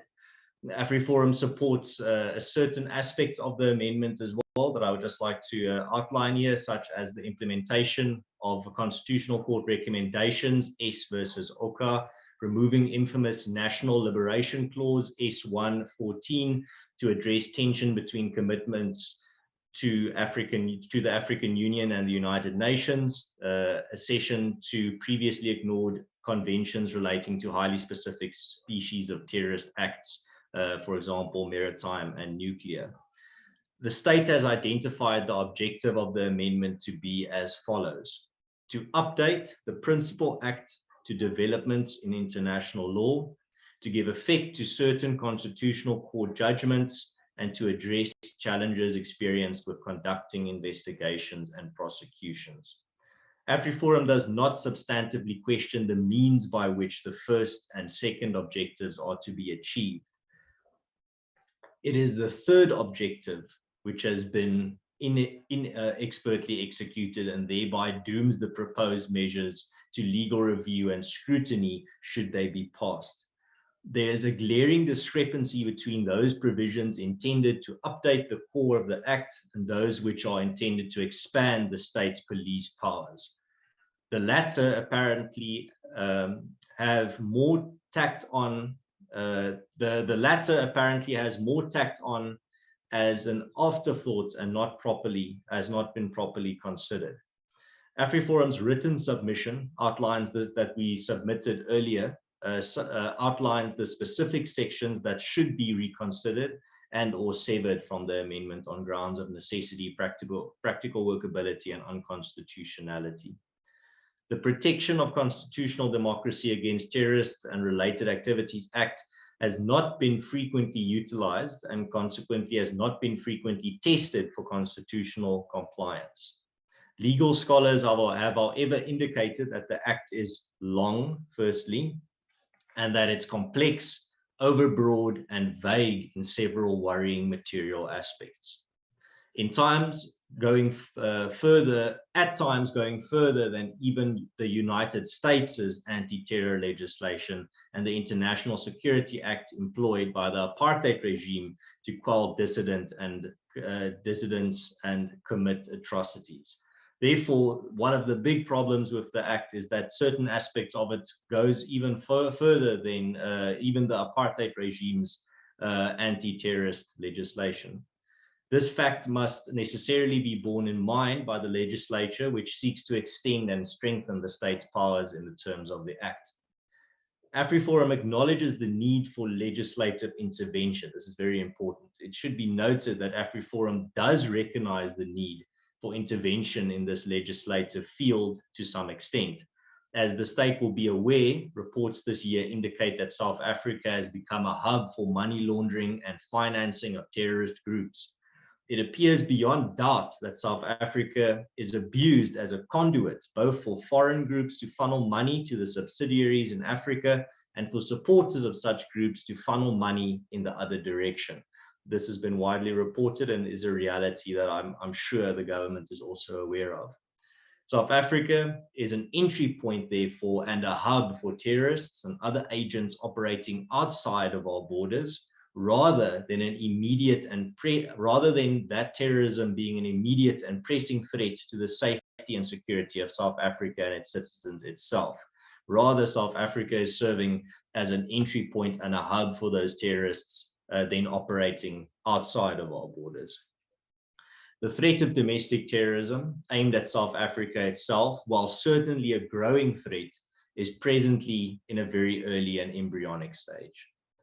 It is apparent that the state and legislature, in the act of strengthening capacity to detect and prevent issues of real and legitimate concern vis-a-vis exploitation of South Africa's systems to aid and abate terrorism in other countries, has belatedly has belatedly and in ill-considered disproportionate manner sought to address comparatively minor domestic concerns. The state must build a legislative wall between specialist legal frameworks aimed at two separate phenomena. Those aspects of the amendment concerned with domestic terrorism and investigation thereof are neither necessary nor lawful. They represent state overreach and at the very least require far more consideration before thought is given to passing them. They have the potential to significantly restrict and or violate guaranteed political freedoms and constitutional rights and may entangle the state in a protracted battle before the judiciary. It is against this backdrop that AfriForum wishes to direct its concerns and objections to those aspects, provisions, and clauses to be adopted by the amendment set out above. Grounds of impugnment, new investigative and policing measures are not necessary. There is no justification or pressing need for the proposed insertions outlined above. The state has not identified in its explanatory memorandum exactly why highly invasive measures are necessary to combat terrorism at a local level. The state has not demonstrated why the ordinary rules and powers set out in inter alia the Criminal Procedure Act 51 of 1977, the Prevention of Organized Crime Act 121 of 1998, and the Financial Intelligence Center Act 38 of 2001 are insufficient to investigate and prosecute cases of domestic terrorism. It also appears extremely likely that FICA will be drastically amended very shortly, calling into question why the current measures introduced under the amendment are required at all. It also poses a frustration in the deliberation of the FICA amendment in relation to questions of duplication, tension, and contradiction between statutes. It is apparent that the problem does not lie with the legislation or regulatory environment, but with the execution thereof by the state organs who are chronically and perennially under-resourced, mismanaged, and in many cases, unfortunately, inept. By way of contrast to the above, where the state has failed to prosecute those charged under POC Datara, it has not been due to the legislation, but due to the incompetence of the prosecuting authority and investigating officials. As revealed in a recent report authored by the Global Initiative Against Transnational Organized Crime Group, which is quoted at length now, or will be quoted at length now, because of its cogency, their quote reads, "The institutions tasked with identifying, prosecuting, and preventing terrorism cases in South Africa are fundamentally weak. Investigators with close knowledge of Islamic State-linked groups told GITOC that South African authorities do not currently have enough technical and specialist capacity to deal with cases of this nature. An officer in the Hawks unit for crimes against the state expressed concerns that the unit is seriously understaffed, with only around 20 officers with the requisite knowledge and experience nationwide. Several sources told GITOC that there is a single South African police service expert who analyzes data seized in terror raids. This lack of investigative capacity has led to delays in prosecutions. The magistrate in Virulam mosque attack prosecution criticized unreasonable delays, which led to the court case being dropped," end quote. So that is a quote from the Global Initiative Against Transnational Organized Crime Group regarding South Africa's capacity, or lack of capacity, I should rather say, in regards to fighting terrorism. The introduction of new measures cannot address the problem as described. Any obstacles or issues experienced by the state are fundamentally capacity, training, and resource related. That is the main emphasis of AfriForum's comment today, is that our problems are not that we don't have enough legislation granting powers to the police and the state, but rather that the legislation that already exists is not being executed properly, and we have capacity problems, training problems, and resource problems. This is not to mention the fact that measures like the proposed S24B will likely prove unenforceable, given that most of the content on the internet is hosted is hosted and or disseminated by massive supranational companies such as Meta, which act as secondary publishers, or alternatively not hosted or traceable, not hosted on traceable servers at all, such as on the so-called dark web. The jurisdictional questions involved are complex, and there seems to have been little thought given to such challenges. A single clause is wholly insufficient to address such a massive task, and suggestions otherwise would be disingenuous. That it has been attempted is further evidence of how belatedly these sections must have been introduced. Such complex legal issues merit lex specialis application and deliberation. Now the matter of overreach and unconstitutionality. The proposals contained in the amendment remain simply unconstitutional despite the practical constraints as mentioned. Measures such as the S24B ostensibly violate all established principles of due process by disdaining the audi alteram partem doctrine and the right to presumed innocent without any concomitant justification. Such a step is self-evidently capable of abuse, particularly in South Africa, and allows for disproportionate and discretionary utilization and enforcement. It should above all be recalled that the definition of terrorism is notoriously contested across the world. This is also very important.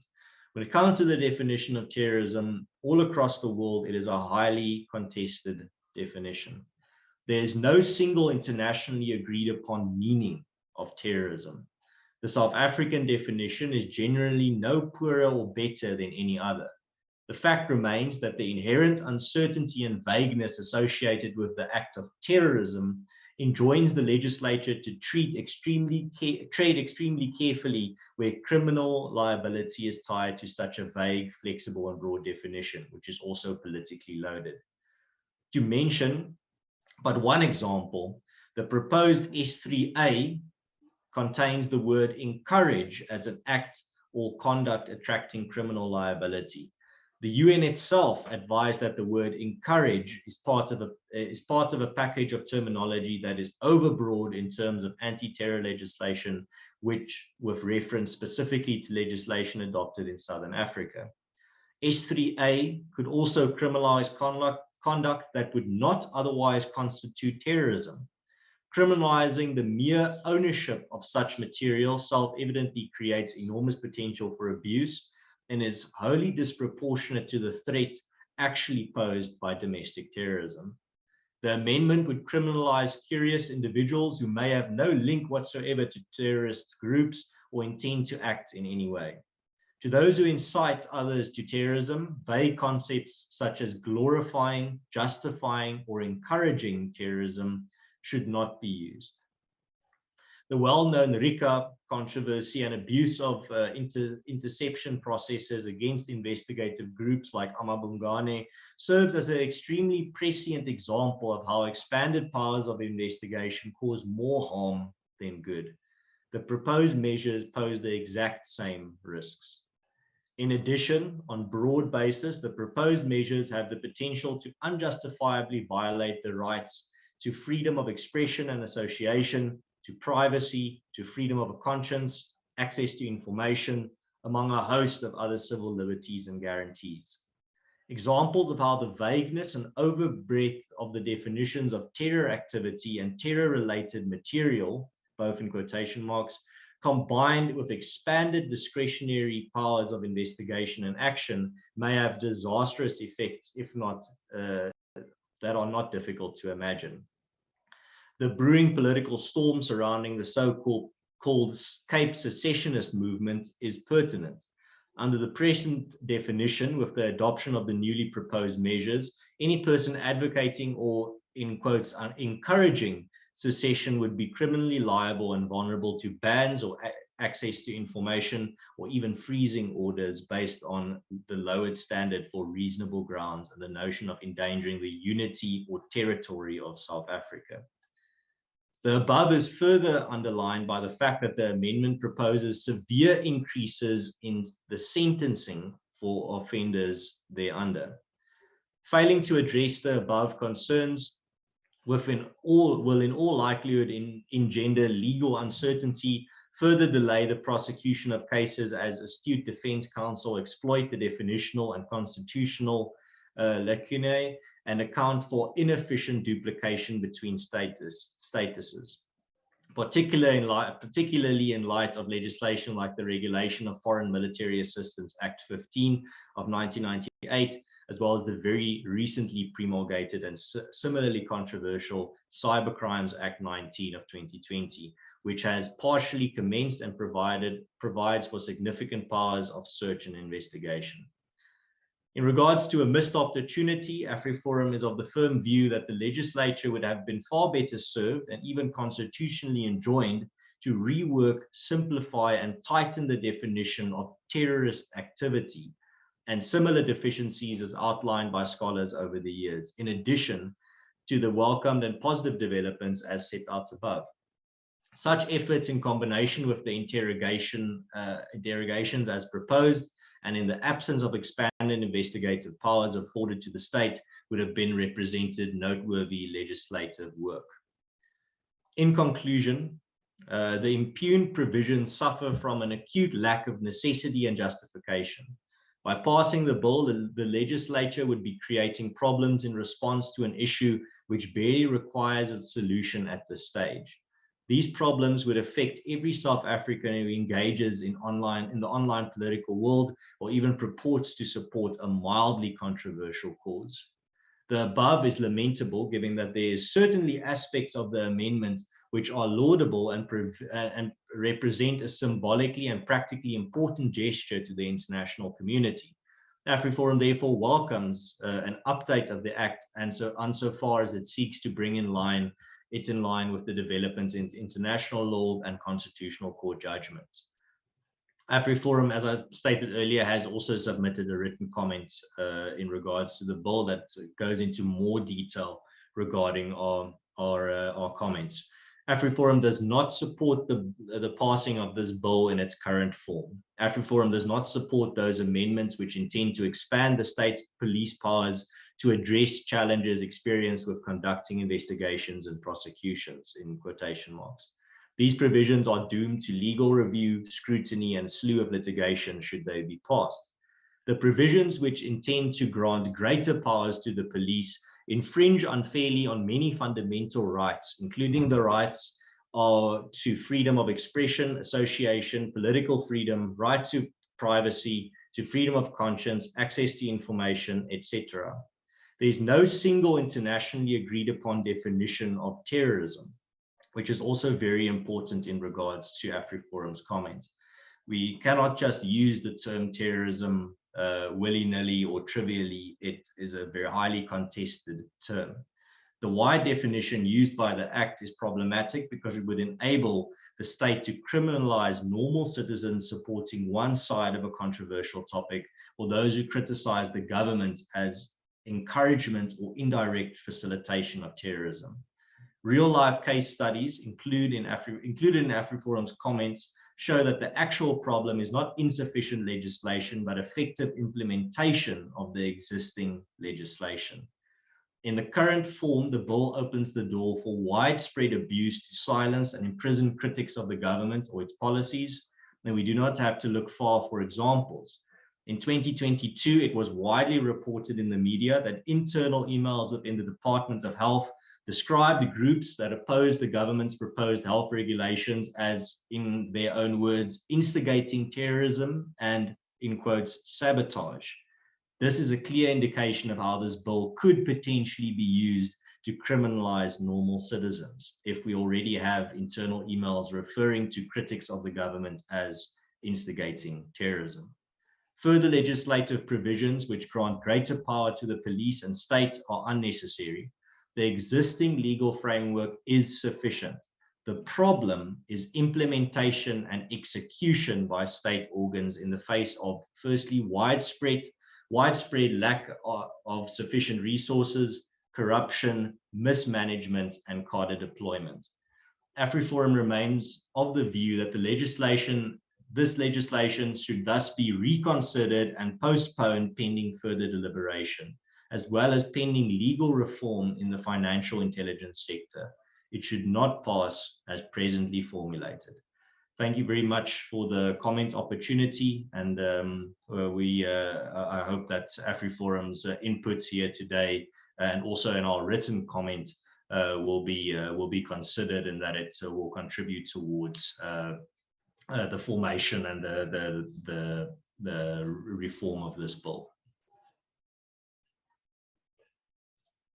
That's the end of my presentation. Thank you very much, Chairperson. Thank you, Mr. Van Zyl. I've just requested to continue chairing by the chairperson. She's still attending to something else. Thanks very much for your presentation.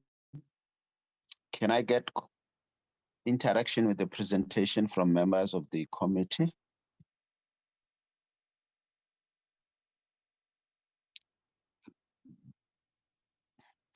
Honorable Peacock, Honorable Whitfield, Honorable Terplanche, Honorable Meshwe, in that order. Peacock. Chair, oh, it's a legacy hand, sorry. Oh, it's a legacy hand, okay. Yeah. You can lower it. Honorable Whitfield. Thank you very much, Chairperson, and a very big thank you to Mr. Van Zyl and AfriForum for their very considered input. It's very useful to receive such a critical analysis of the bill, encouraging that the efforts to align ourselves with international law are not disputed or objected to, but the third objective of this amendment is where the focus appears to lie insofar as AfriForum is concerned, and that is to address challenges experienced with conducting investigations and prosecutions. From the input, both oral and written, I get the sense, but I'm rather going to put the question to you, so even if you are repeating yourself, it may be useful for us to hear that again, is whether the third objective, which is to address challenges experienced with conducting investigations and prosecutions, would be sufficiently dealt with by improved enforcement of existing legislation across the board, as well as the possibility of incoming amendments to legislation to deal with terrorist-related activities, whether that be FICA or any other legislation. So the question really is it AfriForum's position that the lack of enforcement of existing laws is really the central argument to do away with the third objective, so that the bill should rather contain itself to the first two objectives, and that the third objective would be sufficiently taken care of in existing legislation, but due to the inability or lack of capacity by SAPS to enforce the law or other agencies, this legislation now tries to deal with that issue, which should be resolved operationally. Thank you. Thank right. you. Excuse me, Chairperson, I just want to clarify, will all the questions be asked and then I answer all of them, or will I answer them per question? Now, just note all the questions and then you can answer them later. That's perfect. All right. Okay, thanks. Honorable Terplanche. Chairperson, thank you. I also want to thank Mr. Van Zyl for a very, very comprehensive and very informative, and I think also very helpful response. And I was also covered, broadly, or, just about in total by my colleague Andrew Whitfield. But what I want to know from Mr. Van Zyl, and I think he explained it quite well, but I just want to know, in terms of what he said, I am gathering, and this is not my statement, this is a question. What I'm gathering is that this is a very important legislation, obviously, but apparently some minor changes um, uh, uh, needs to be done to the existing legislation. And I just want confirmation and maybe a small, he can just maybe explain himself again on that part. But apart from that, I'm very thankful for his contribution. Thank you. Thank you, Honorable Mishwe. Thank you, Chairperson. My two short questions. The first one is, while we know that there are many disagreements about the definition of terrorism, what position has AfriForum taken on the position of terrorism?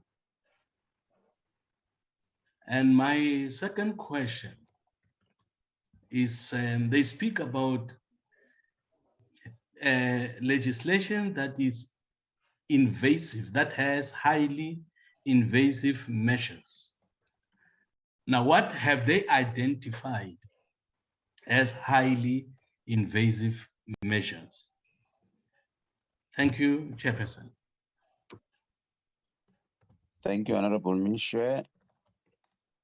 Mr. Van Zyl, just to add a short question from me. What is your fear if this legislation is passed like this? What is your most fear, or the fear of your constituency? You can get in, Mr. Van Zyl. All right, thank you very much for your questions. They are very relevant. I'll deal with them individually, except for the first two, which I think I can answer in one question. The first two questions were, the one came from Mr. Whitfield and the other came from Mr. Tablanche. So yes, absolutely. Mr. Whitfield, you summed it up correctly. When it comes to the three objectives, the first two objectives we don't have an objection to. The third objective is where the problem comes in, because the third objective seeks to give the government and the police more policing power, or more room to exercise power.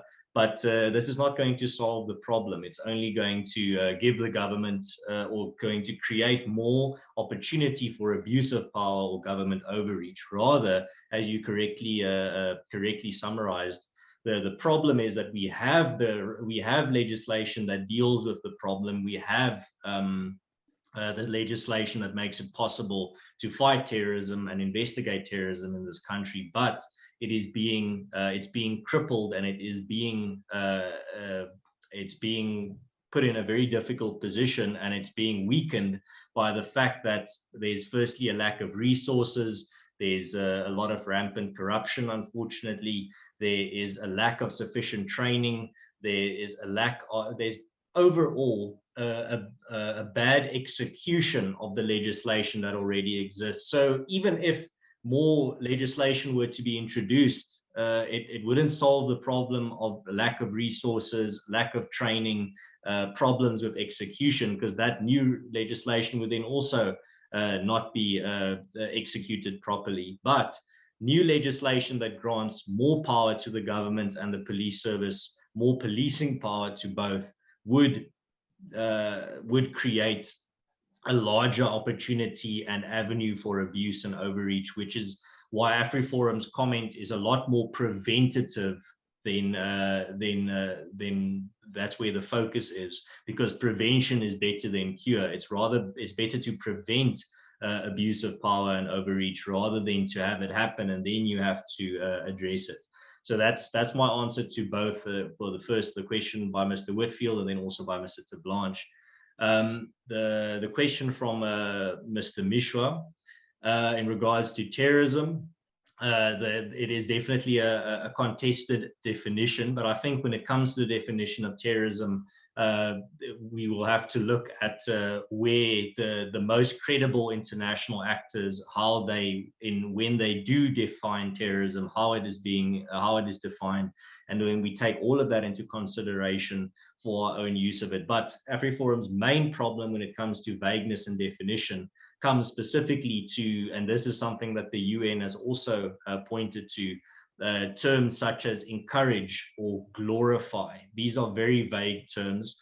Almost the term encourage, you can almost justify anything as being encouragement if you try hard enough. You can justify or categorize almost anything as being glorifying if you really wanted to, if the need was strong enough.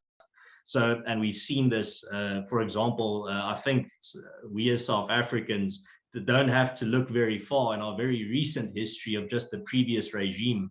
We saw how the vagueness of terms could be used to abuse anti-terror legislation, to actually silence and imprison political dissidents or critics of the government. And that actually then leads me into the final question from the chairperson on what is our AfriForum's main fear, is specifically repeating the issues of the past, repeating the mistakes of the past, where government is given too much power to, under the guise of fighting terrorism, being given the opportunity to actually then silence critics, imprison people that protest government's policies, imprison or prosecute people simply for criticizing the government or insulting the president or whatever.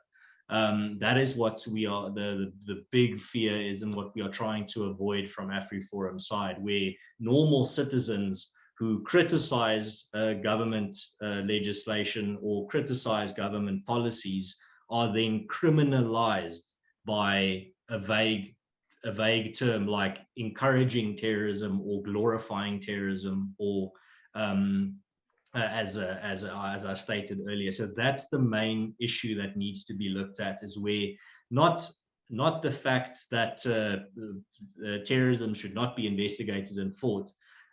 So maybe just to sum up, I'll answer again all 4 questions just once in one more quick conclusion that'll sum it up all nicely and shortly and succinctly. So firstly, the AfriForum welcomes the bill's attempt to bring our legislation to update it in accordance with international developments and also developments from the Constitutional Court judgments.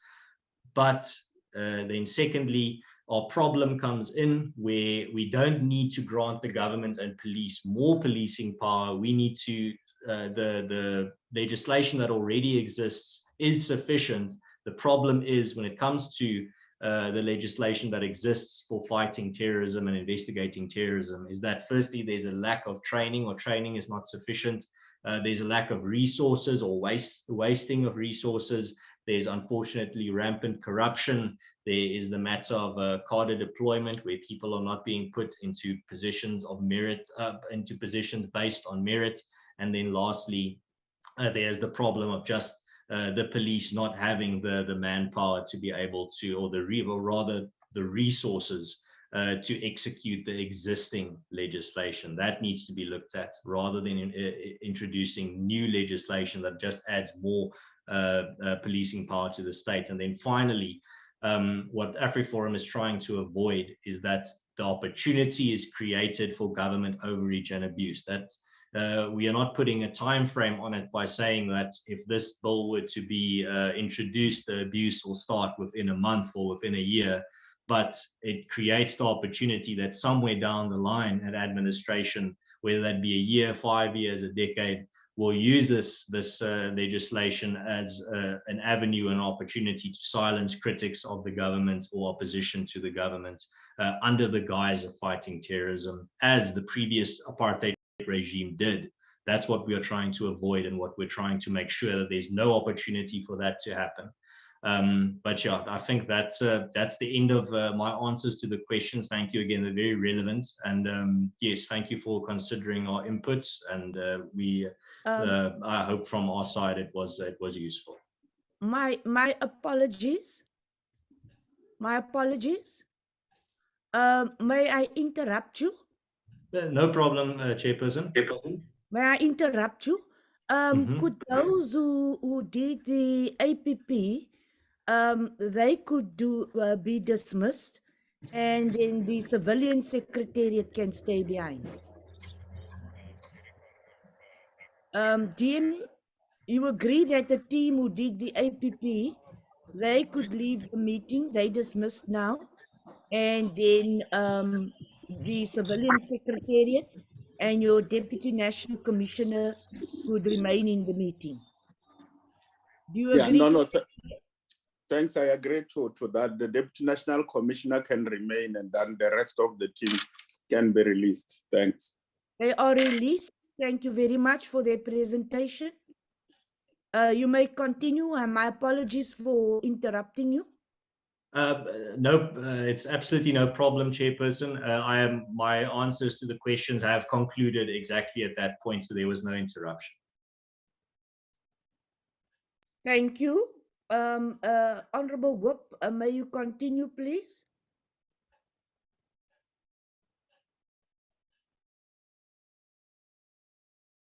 Honorable Whip. Okay, thank you, Chair. Honorable Whitfield, followed by Honorable Mishra. Thank you. Thank you very much, Chair. And I apologize for coming in for a second bite, but I just need us to reaffirm this because it appears to be the case from the inputs, and I recall a reference to it. Is it, Mr. Van Zyl, AfriForum's position that the third objective and the amendments to the clauses under that third objective render the bill, in AfriForum's view, unconstitutional? Thank you.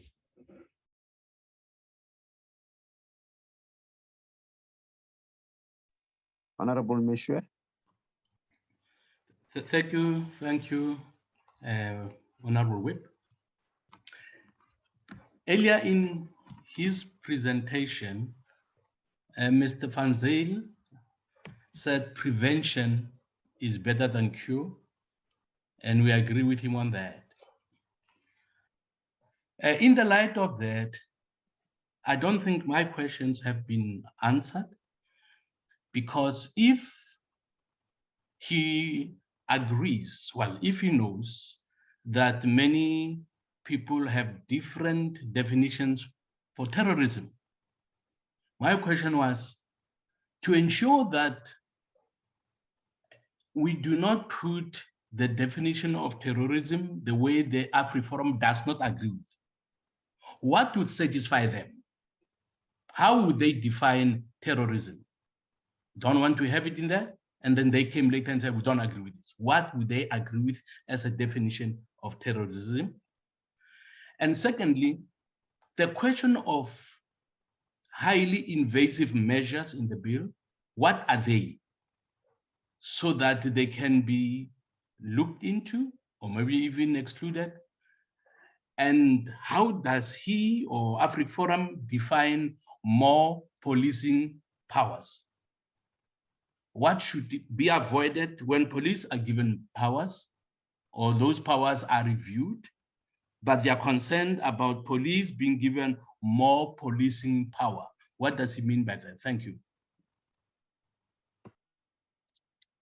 Thank you. Yes. Mr. Van Zyl. Thank you, Chairperson.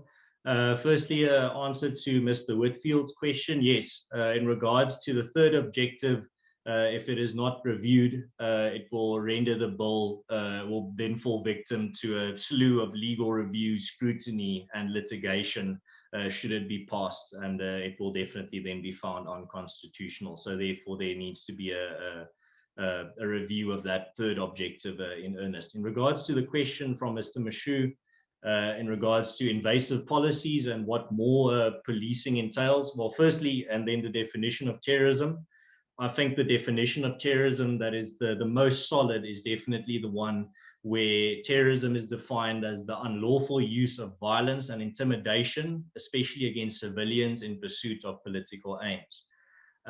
But then also, when it comes to invasive policies and invasive policing and giving more policing power to the state, Invasive policing would be where, as I mentioned in my comment, where journalists or investigative journalists are being surveilled by the police or by investigators without the proper channels being followed, or without the proper steps being followed, as we saw with Amabungane.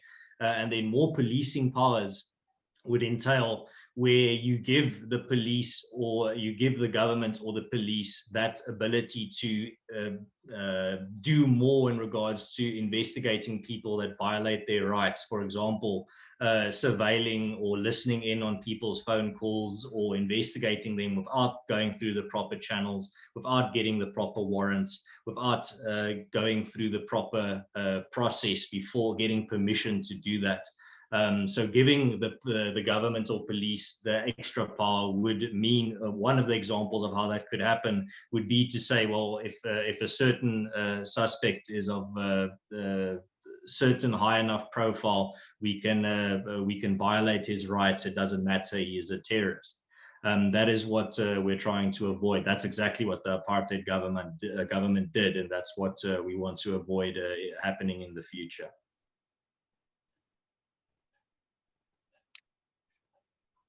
Okay. Do we still have questions from members?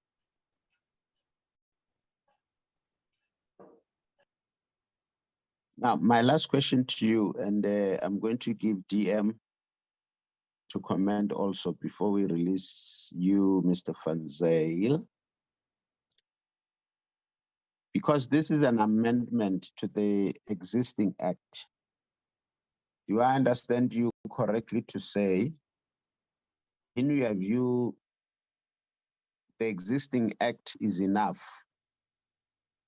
We can go along with it. We don't need this amendment. Or do I understand you to be saying, yes, we can go along with the amendment, but take care of the issues that we have submitted? Yes, I would say, well, firstly, that as I summarized at the beginning, that bringing the amendment, updating it to a point where it is more aligned with recent developments in the international community and international law, as well as with recent constitutional court judgments, is definitely welcome. So that update to the already existing act is welcomed by AfriForum. But as you correctly stated there, the things that we mentioned in our comment, there are certain sections and aspects of this addendum that need to be carefully reconsidered and looked at because they pose a real threat to the rights of citizens in this country. Okay. Thanks very much.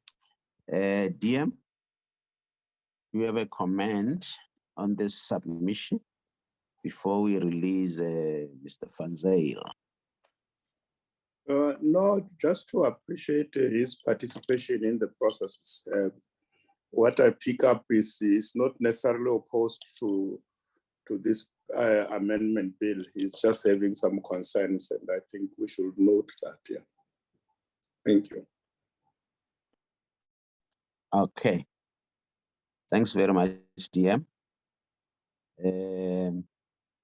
I think we're fine with Mr. Van Zyl. Can we release him? Members, I think we're fine with AfriForum. Yeah, I don't see a hand. Yes, Chair. Okay. Thank you, Mr. Van Zyl. I think, thank you for your inputs. The committee will seriously consider your inputs, and we'll see how to move forward. We're still going to listen to other stakeholders. We'll also listen to their inputs, and we'll take it from there. Thanks very much, Mr. Van Zyl. Kia leboga, Chairperson. Go leboga rena, Mr. Van Zyl, le sepele botse.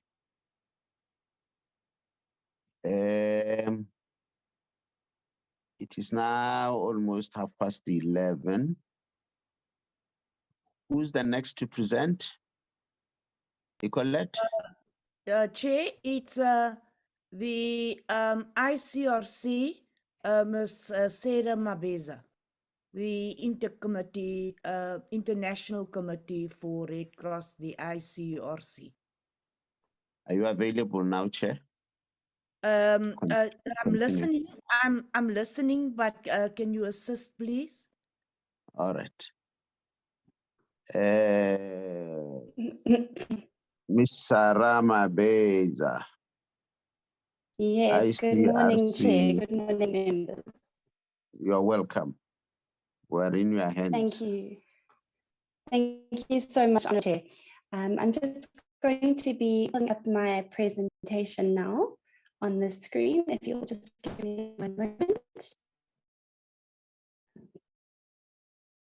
see. Okay.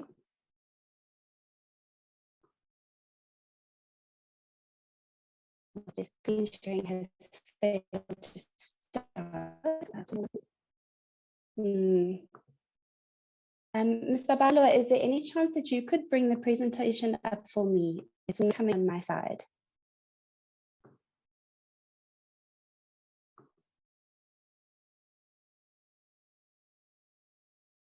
Wonderful. Thank you so much.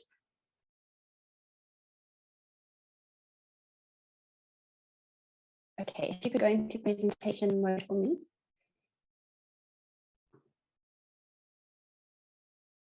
Okay, Honourable Chair, can you see that? May I proceed?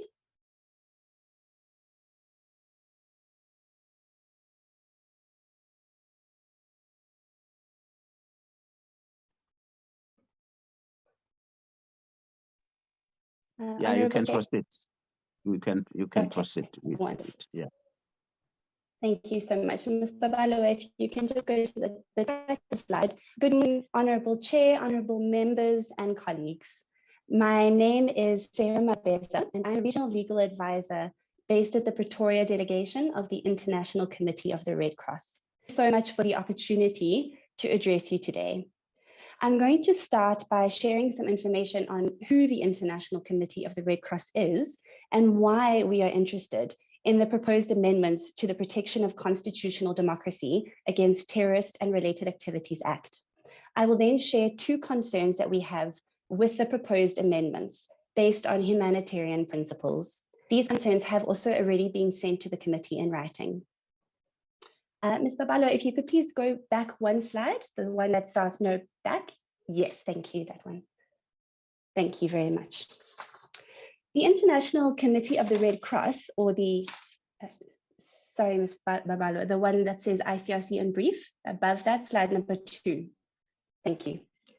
The International Committee of the Red Cross, or the ICRC, is an impartial, neutral, and independent organization whose exclusively humanitarian mission is to protect the lives and dignity of victims of war and internal violence and to provide them with assistance. And if I may just stress 4 of those words, as you see them highlighted in yellow in the text: neutral, impartial, independent, and humanitarian.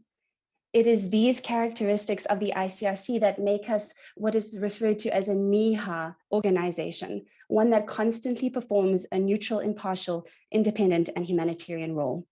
The ICRC was established in 1864, making us the oldest humanitarian organization in the world. And indeed, we've been present in South Africa for many decades. It was in 1963 when we started to visit political detainees on Robben Island. Our mandate extends both to international and non-international armed conflicts, and we have the right to offer our services in situations of violence that do not reach the threshold of an armed conflict. Our core work goes to assisting victims of conflict, but we also play an important role in promoting the principles of international humanitarian law, or IHL, which is commonly known as the law of war or the law of armed conflict. And next slide, please, Ms. Babalo. Thank you. So from the ICRC's perspective, while we certainly condemn all acts of terrorism, at the same time, we are concerned when counterterrorism measures, such as this bill, that are adopted at the national level, have a mostly unintentional negative impact on crucial, life-saving, law-mandated humanitarian action.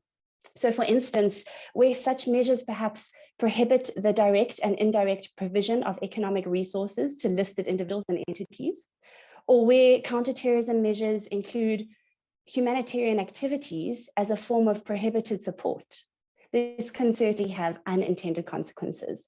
These unintended consequences could include prohibiting impartial humanitarian organizations such as the ICRC from repairing water infrastructure, from tending to the wounded, or even from visiting detained persons and reuniting missing persons with their families, all of which are humanitarian activities mandated by the Geneva Conventions and international humanitarian law. And perhaps just to note here for the information of the honorable members, South Africa did ratify the Geneva Conventions in 1952. And in 1980, Oliver Tambo traveled to Geneva, Switzerland, to sign a declaration affirming the ANC's adherence to the Geneva Conventions. In light of these potential negative consequences that can arise from counterterrorism measures, I would like to address two concerns with the honorable members this morning. The first, as you can see on the slide, is the proposed deletion of section 1.4 of the current act. This section, as it stands, ensures that South African legislation complies with international humanitarian law, and its deletion would go against South Africa's legal obligations under international law. And our second concern is the lack of a humanitarian exemption clause in the proposed amendments. Such a clause, if it were to be included, would ensure the protection of humanitarian assistance that is done in an impartial manner. Go to the next slide, we can move to the first point. Thank you. Before you go to the next slide, can you go back to the previous slide? Are you saying you are proposing complete deletion of section 1.4? Honourable, as we understand from the amendment bill, the amendment bill will be deleting section 1.4, and we are proposing that it be retained. Oh, you're proposing retention. Okay. No, thanks. Yes. I just wanted to understand that. You can continue. Thank you, Honourable. Okay. So on the text is the section that you just asked about, Honourable. This is section 1.4 as it currently stands in the Act. And from the amendment that we've seen, the proposed amendments, there is a proposal to delete this. So if we may read it together.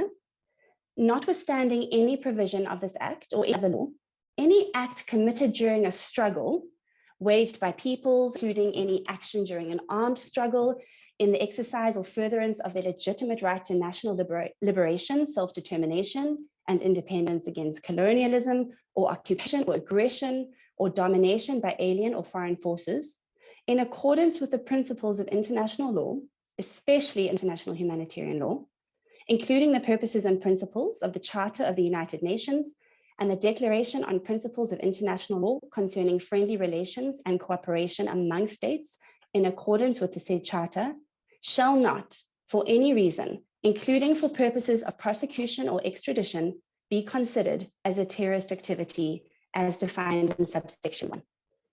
Next slide, please. So we refer to clauses such as section 1.4. The ICRC and others refer to it as an IHL saving clause. So IHL saving clauses are clauses that ensure that the relevance and applicability of international humanitarian law is upheld, even in light of terrorist activities. This means that the purpose of an IHL saving clause is to separate the law applicable to the conduct that occurs in peacetime from conduct that occurs during an armed conflict. If the conduct qualified as terrorist occurs in peacetime, well then IHL will not apply and the situation will remain governed by domestic law, including relevant counterterrorism legislation. However, if the conduct in question occurs within the context of an armed conflict, it's known and accepted that international humanitarian law is better suited to govern the situation. So in other words, acts that would in peacetime fall within the purview of counterterrorism legislation are, under an IHL savings clause such as this one, exempt from the application of that counterterrorism legislation where they occur within the context of an armed conflict. And in these cases, IHL would apply. It is important to note here that IHL prohibits terrorist acts. In fact, it includes an explicit prohibition on the act of spreading terror among the civilian population.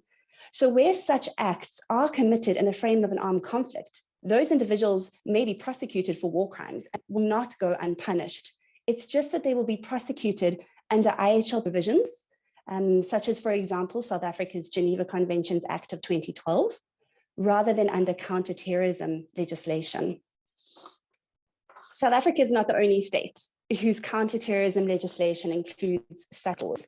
For example, we have the legislation of Ethiopia, Chad, the United Kingdom, Ireland, New Zealand, and Canada, which present similar clauses. An IHL saving clause, such as in Section 1.4 of the existing Act, is also recommended by the African Union Model Anti-Terrorism Law, by other organizations such as the European Union, and in United Nations Security Council resolutions, particularly United Nations Security Council Resolution 2462 of 2019, which demands states to ensure that their counterterrorism measures comply with IHL. And if we're not mistaken, I believe that South Africa was a member of the UN Security Council at the time that that resolution was adopted. Next, please. So moving to the second point. The ICRC is also concerned about the absence of a clause within the proposed amendments to exempt from criminalization exclusively humanitarian action carried out by humanitarian and impartial organizations. The wording of the Act as it stands currently may actually unintentionally criminalize the provision of humanitarian assistance. And if we were to include a humanitarian exemption clause in the proposed amendments, we would be able to correct that concern. An example to share is Section 3.2b of the current Act, which could potentially criminalize the provision of medical assistance to wounded people in areas controlled by a non-state armed group, for example. So it's really imperative to note on the subject that the potential criminalization of humanitarian activities does not accord with the spirit and the letter of international humanitarian law.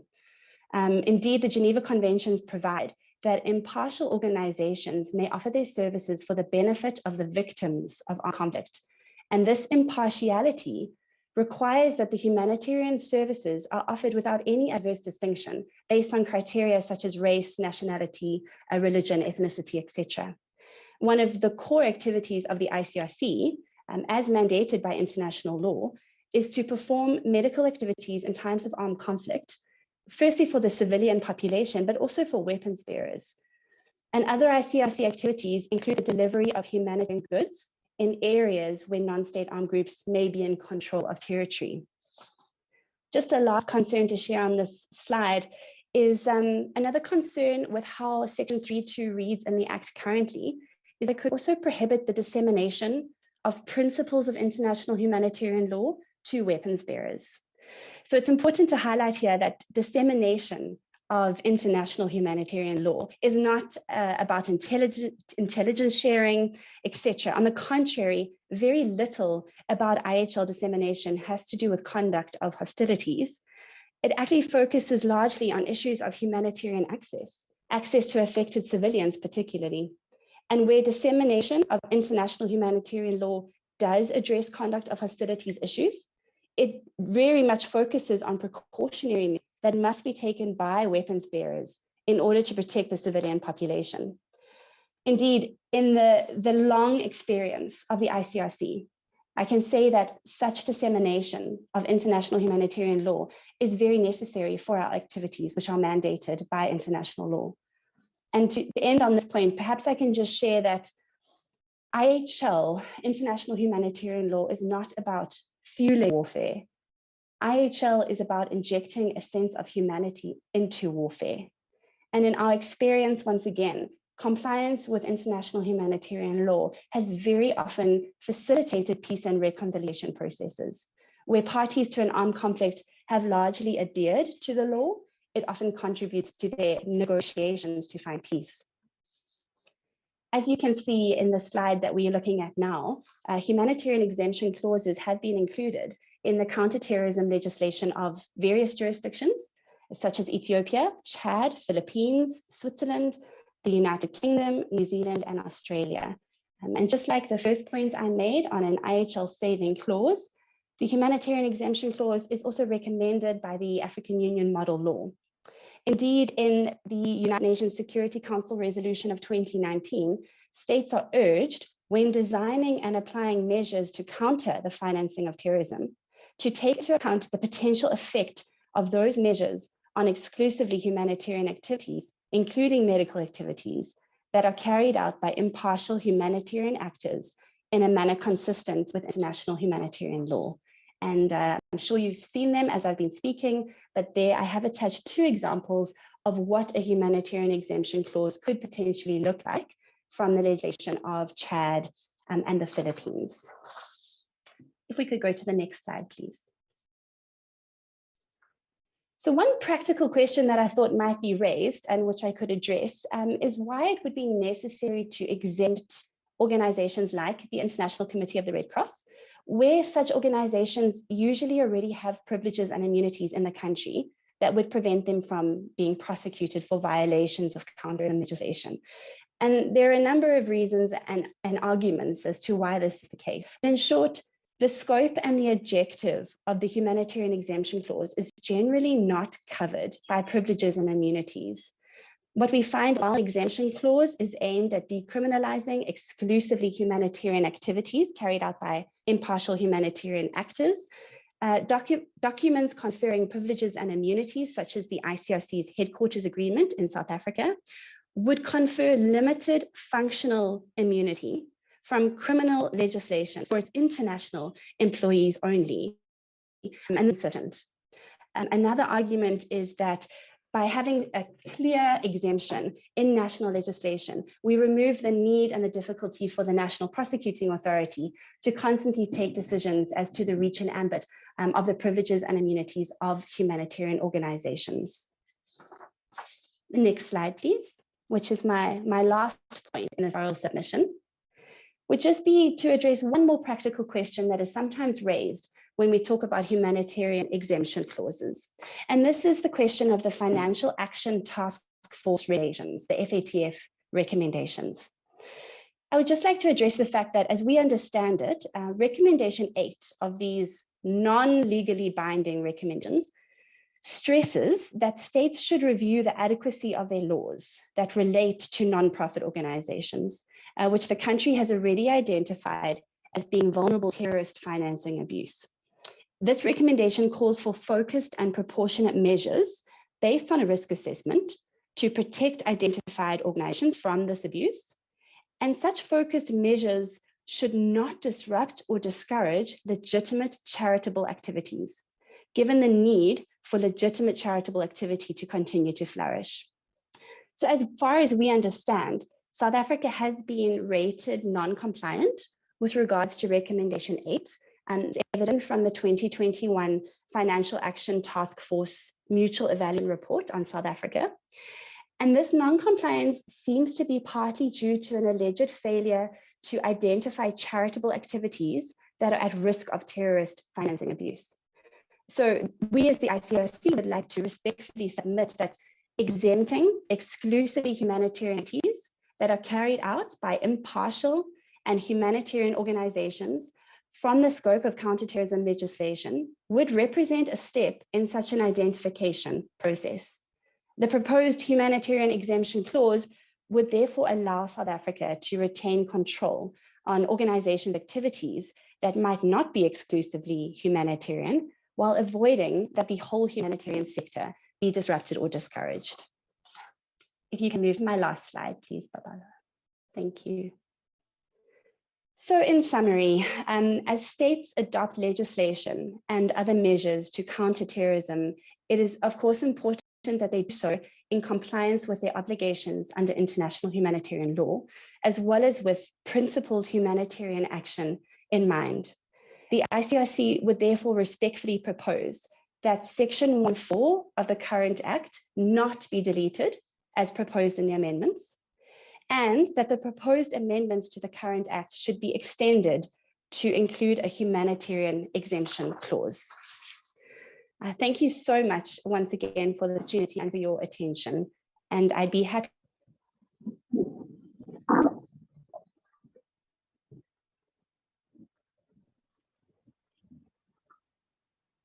Hello.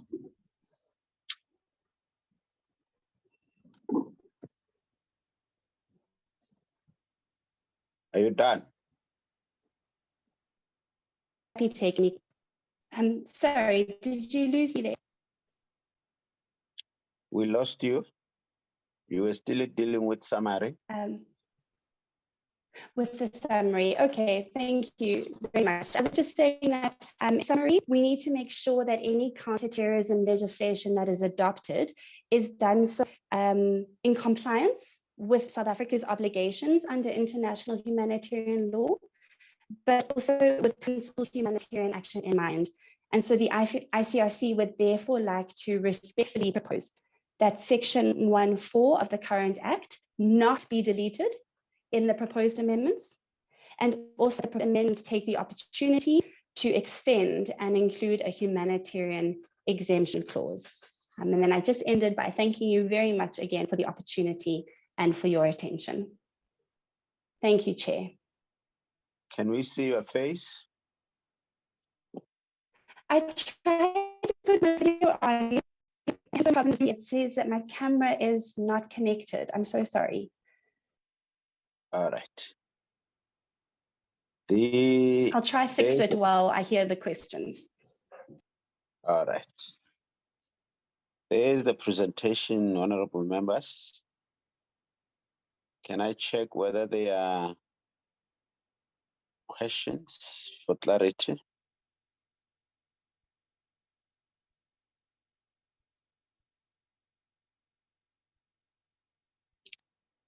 It would seem it was very clear.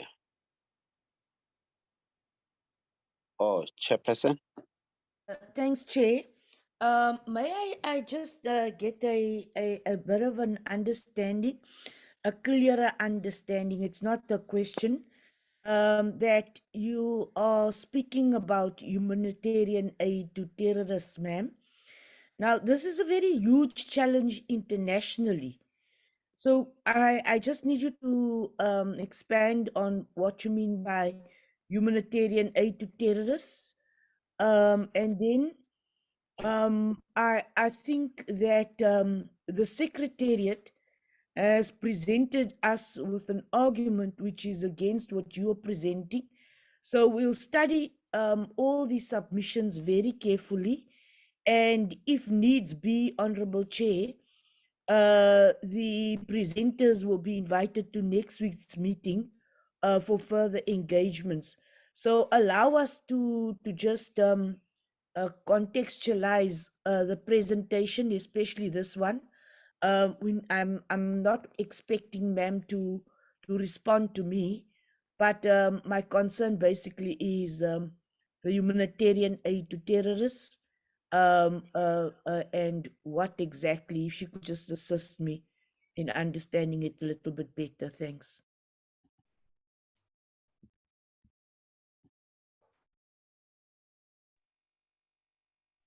Okay. May I proceed, Chair?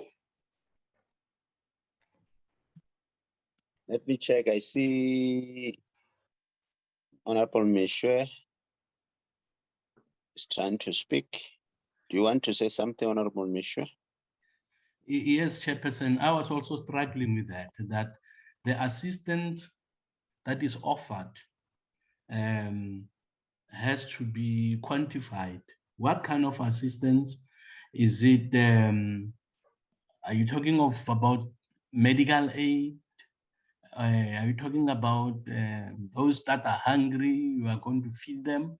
But can you really clarify what kind of assistance are you talking about? Thank you, Chairperson.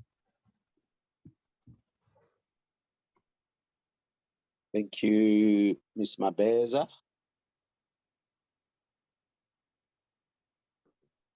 Thank you, Honourable Chair, and thank you for the two questions. And to perhaps mention at the start that we would be very happy to be called back next week if necessary to address some of these issues again once the committee has had time to consider them. So that's definitely a possibility.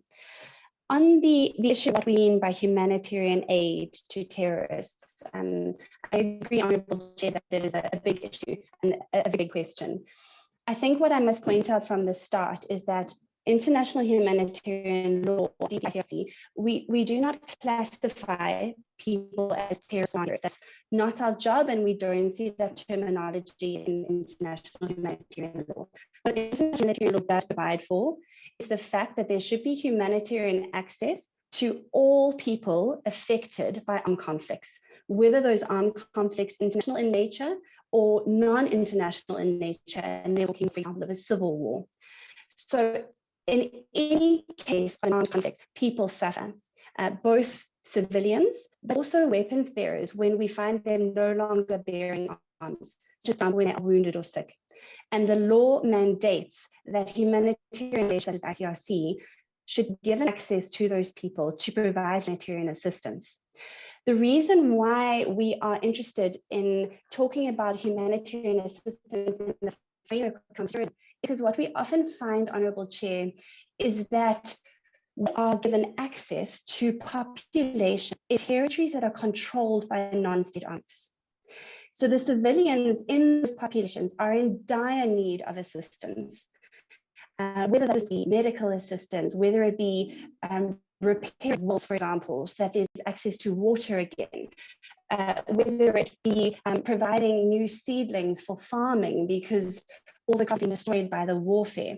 Whatever that humanitarian assistance may be, we are mandated to give it in all areas of the country. And we find ourselves sometimes giving it in areas controlled by non-state armed groups, where the government in question may have determined that they are performing terrorist activities. Now, I'm sure you will agree that humanitarian assistance has to be impartial and given to everybody who needs it, particularly medical assistance.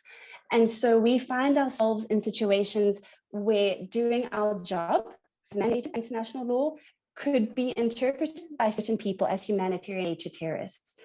That's where the concern comes in. Indeed, we need to remind ourselves not only of the fact that this humanitarian assistance is mandated by international law and national legal obligations in South Africa, but also the fact that it is given by humanitarian, impartial, independent organizations who don't look at political affiliation when giving assistance, but instead give life-needed assistance. I think perhaps in answering that question, Honourable Chair, I may have also touched on the question by Reverend Mashwe, a good question as to what type of assistance we're talking about. I think I may have mentioned it briefly in my presentation. Just to reiterate, when we're talking about humanitarian assistance, our classic activities are providing medical assistance to civilians as well as to wounded and sick combatants. We could be talking, this is a big one in Africa at the moment, the idea of humanitarian access. So just talking about the delivery of humanitarian goods into areas that are not accessible by other organizations or by government. We could also be talking about restoring family links between civilians who have lost their family members due to the conflict. So I think I'll leave it there, Honourable, but I'm happy to more detail if requested. Thank you, Honourable Marekwa.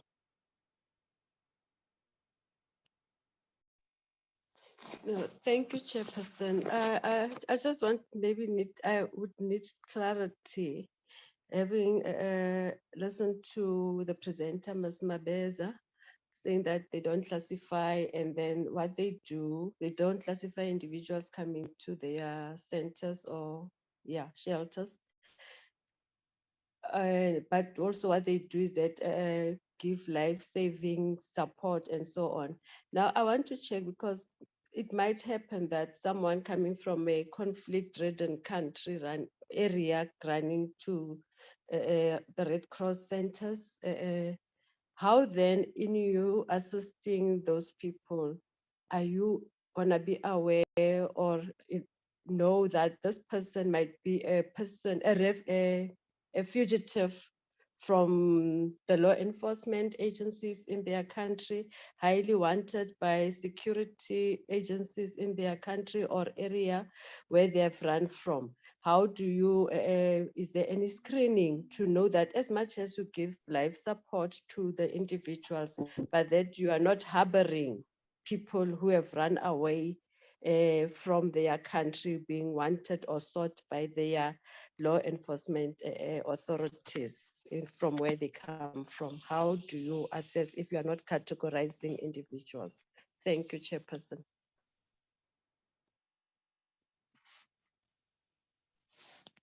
Thank you. Sarah.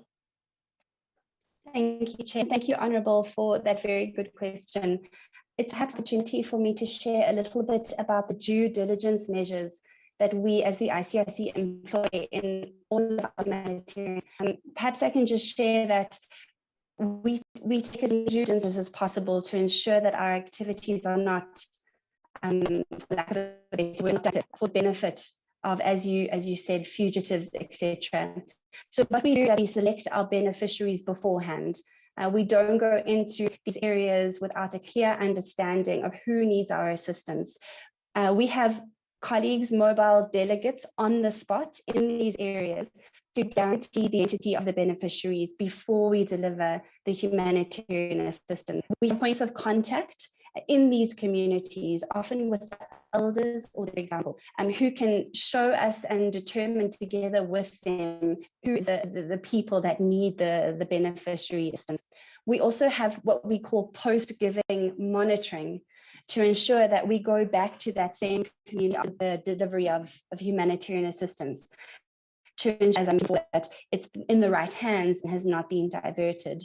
And perhaps, Honourable, one last point on our due diligence measures is that we implement our own activities as the ICRC. We generally do not take implementing partners, and this means that we are able to have this oversight of the assistance that we give.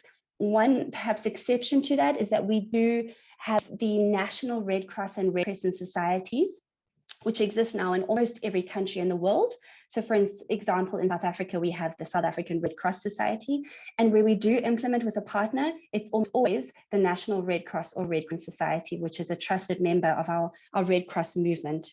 And so perhaps, Honourable Marekwa, just to finish this, this response, just to mention that when we are asking for an exemption clause, we are very aware of the concerns that some may have with it. And just to share that for the ICRC, in asking for such an exemption clause, we are certainly not a check.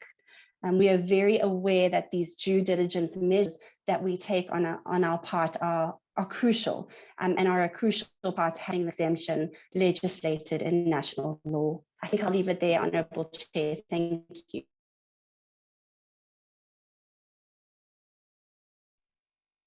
Thank you very much for your presentation. Like the chairperson said, if there's a need to invite you again, we'll definitely do so. Honorable DM, do you have some comments on this presentation?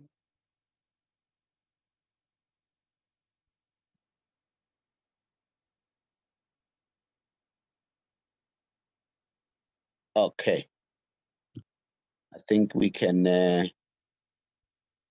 release our Sarah and invite, it's now 12 o'clock.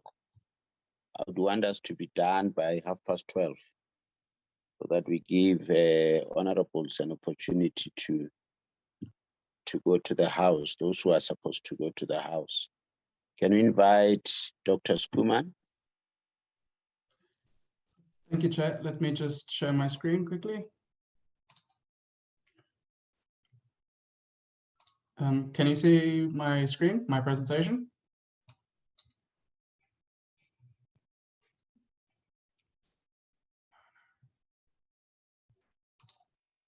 Not yet. Yeah. It's there now. Okay. Can we see your face? Sure, let me turn on my camera quickly.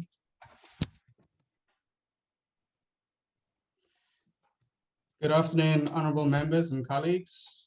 My name is Alberta Skuman. I'm speaking today here based on a submission from the Sussex Terrorism and Extremism Research Network.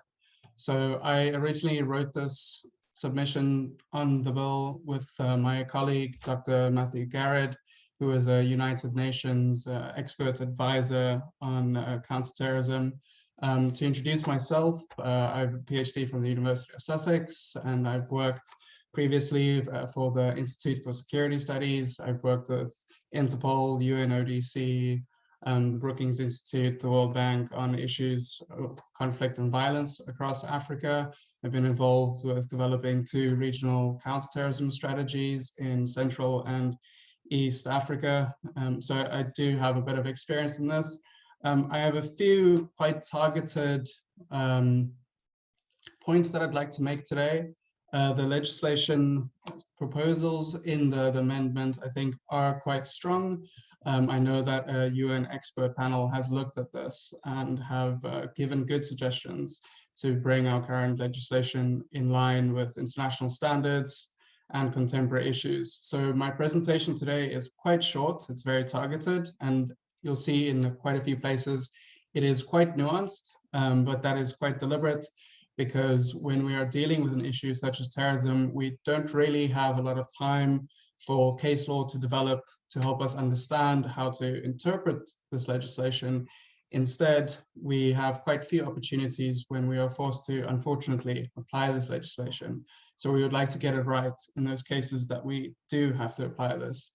The colleague from AfriForum mentioned the Henry Oka trial. And if I remember correctly, it was the High Court judgment. The judge made a comment around some of the vague provisions in this law. And that is the kind of issue that I think we are trying to deal with. And a lot of the points that I make today are minor adjustments to the language and wording in the bill to make it more clear, so that we don't have situations like that in future where judges try to interpret the law and they have some difficulty with understanding the intention and language behind it.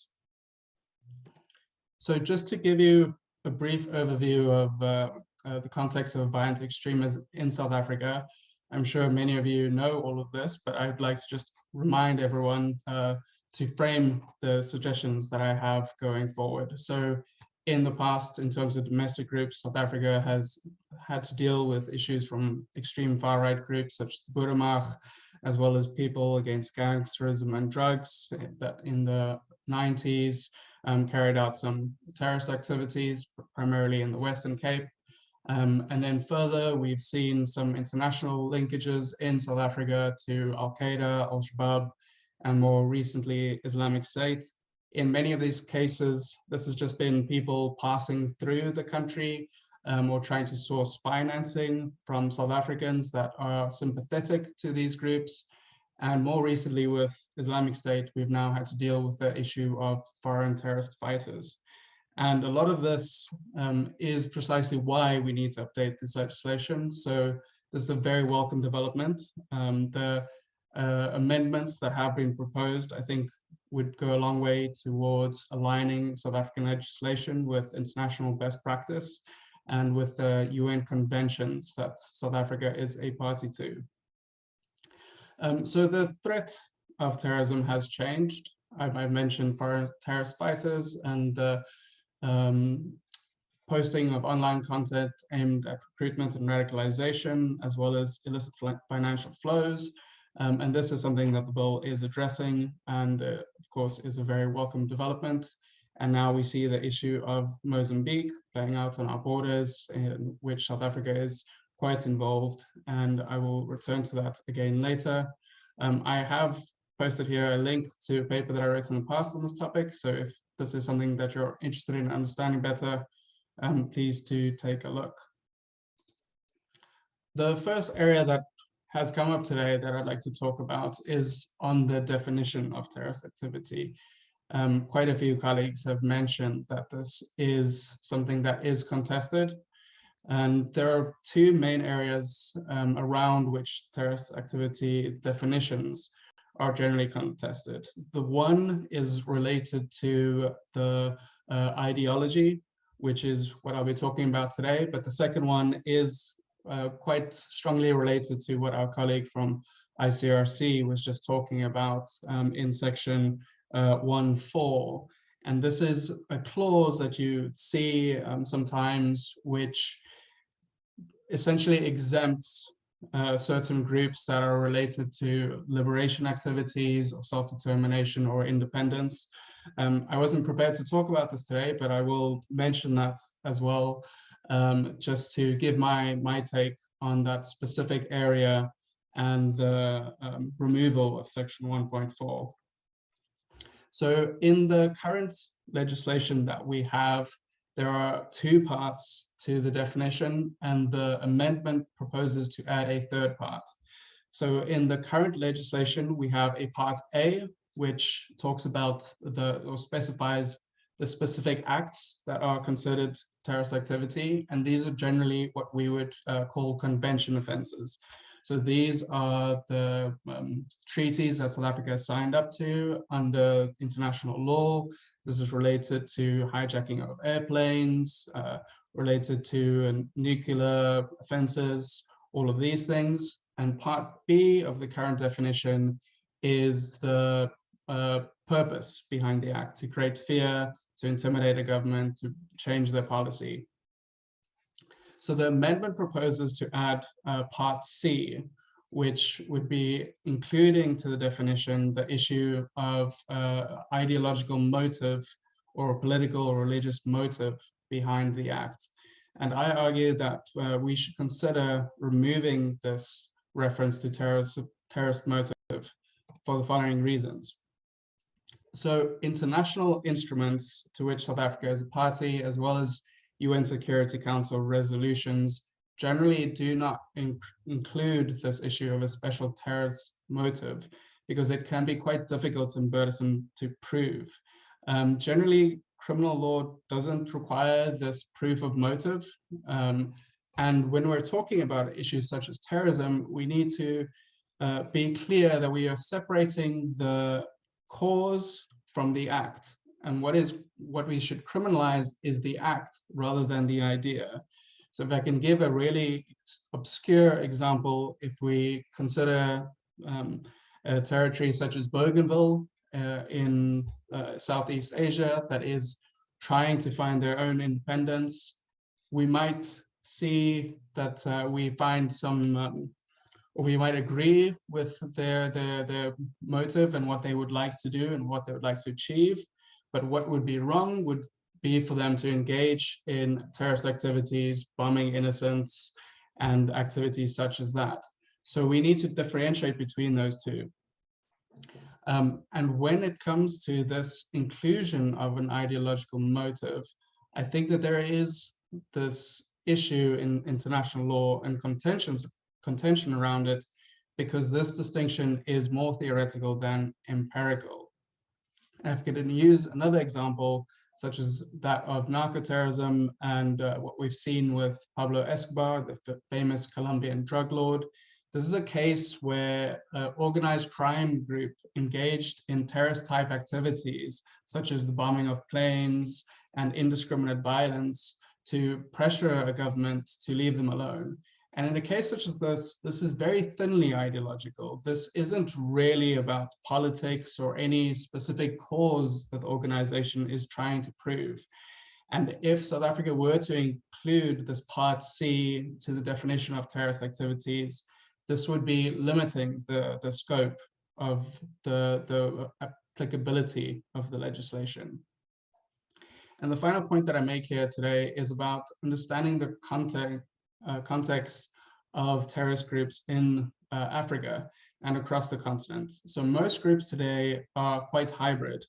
That means that they combine both organized crime with terrorist type activities. And if we talk about a group such as Boko Haram, we often think of them as being this monolithic single group pursuing an ideological and religious goals. But in reality, this is a scattered mishmash of small bandit groups that are often more interested in self-preservation and engage in banditry type activities to take care of themselves. A different example could be the Fulani herdsmen that we see in Nigeria that engage in activities where they would use indiscriminate violence to chase people off land so that they can claim that for themselves, but there is no real political motive behind this other than personal economic gain. And you might think that's a bit strange that I'm talking about Nigeria and what's happening in Africa, but as the Henry Oka case reminds us, South Africa does have an obligation towards our neighbors and the international community to be able to address these groups. And so what I would urge the committee to consider here is that we keep the current or remove this Part C suggestion in the amendment around ideological motive, as it can be quite restricting when trying to apply this legislation to somewhat more complicated acts of terrorism. The second point that I would like to raise and talk about is related to the training that we know has become a bit of an issue internationally, particularly with foreign terrorist fighters. And again, I have quite a nuanced point to make here. So the amendment is proposing to criminalize training for a specific terrorist activity and preparation or commission of terrorist activities. And I would suggest that the committee considers clarifying the language here to say that training itself is an offense. In the current formulation, it can be argued that the law can be interpreted to mean that only training for a specific act is criminalized. So in this case, it would place the burden on prosecutors to prove that a specific act was planned in the training that was taking place. Rather, if we look at international examples, such as the Australian Criminal Code, they make it clear that an offense is committed even if there is no specific act behind the training.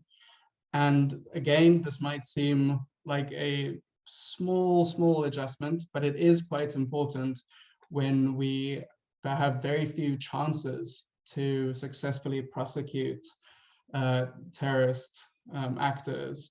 If I return to the Henry Oka case, in the trial that we had against him, the judges had some concerns around the language within the act related to the jurisdiction of the law. And I think this is an excellent example of where we need to ensure that we are highly specific about what we are criminalizing and bringing a high amount of clarity to the legislation to make it easier for judges to successfully interpret and apply the law. Finally, I'd like to refer to the publication of terrorism-related content. And in the revised version of the bill, they've included the section 32E and the issue of legitimate defense. So this is something that we'd originally suggested in our original submission to the committee on the act, and I'm very happy that this has been included. I think that really shows the extent to which public participation is valued by the committee, and so I appreciate that.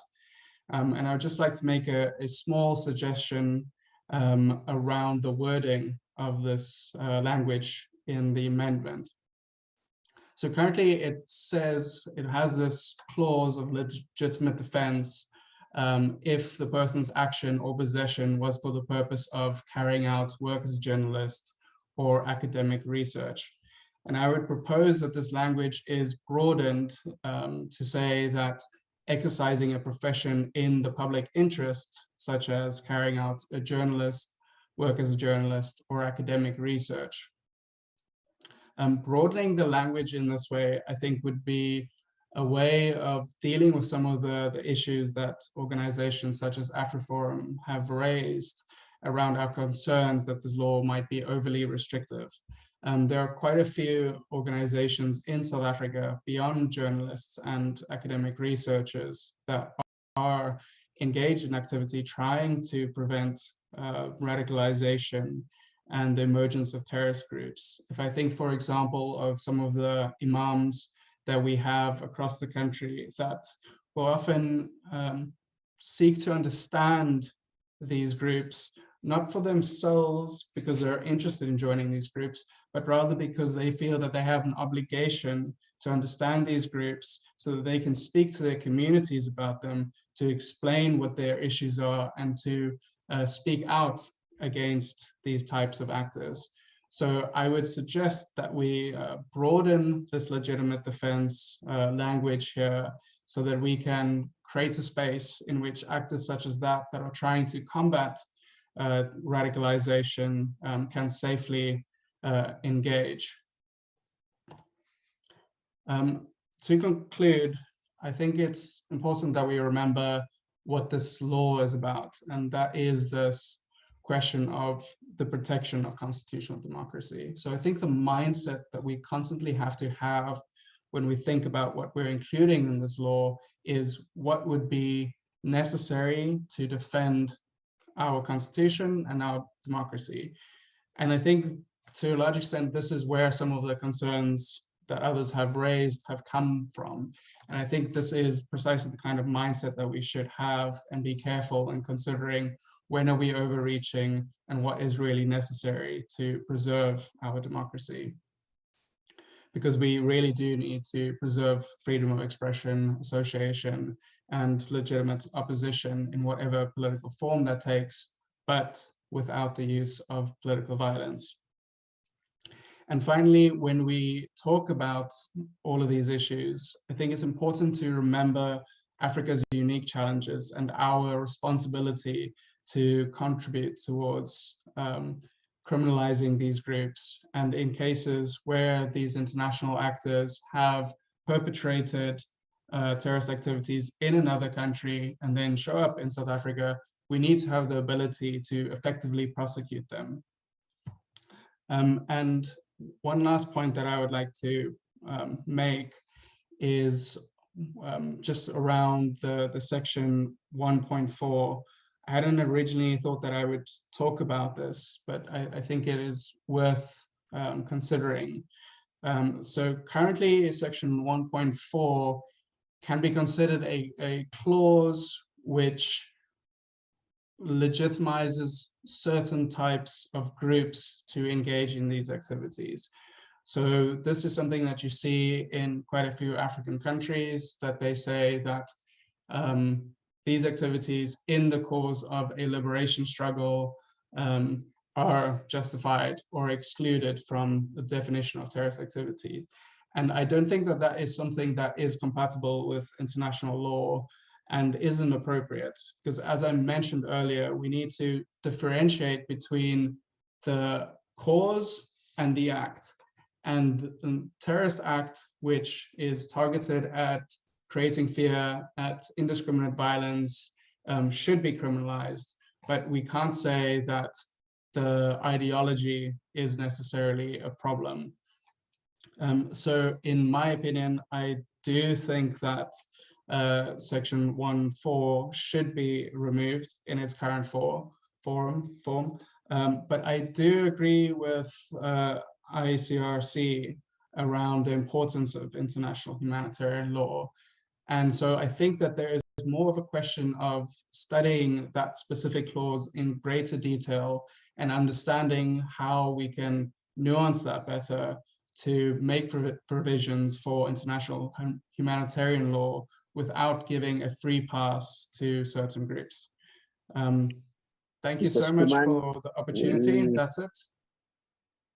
We lost you when you talk about deleting section whatever. We lost you there. Can you repeat yourself? Sure, I will do that. I was just saying, I think in my opinion that I think that that section should be removed in its current form. But I agree with ICRC that the international humanitarian law is incredibly important. And I think this is rather an issue of studying that specific clause and looking into it further to see how we can effectively incorporate international humanitarian law without including this clause, which would legitimize certain types of activities, even if it is engaging in terrorism. Thanks very much. Thanks very much for your presentation. May I check if there are questions for clarity or inputs from members? Chair, if I may, man, I was asking to be recused. I have a pressing matter that I need to attend to urgently. No problem, GM. Thank you very much for attending. I know you have been in meetings since early morning. Thanks very much. No, We're also about to close. Thanks very much. You are released. Okay, no. Thanks, Chair. Thanks very much. Thank you. Are there questions from honorable members? I think Mr. Skuman, they're saying, Dr. Skuman, they're saying your presentation was clear. But in case there is an afterthought, members, after applying their minds to the presentation, they would want to get more clarity, we will duly appreciate your availability. But for now, it seems members are fine. Thank you very much, Dr. Skuman. Thank you, Chair. For your time.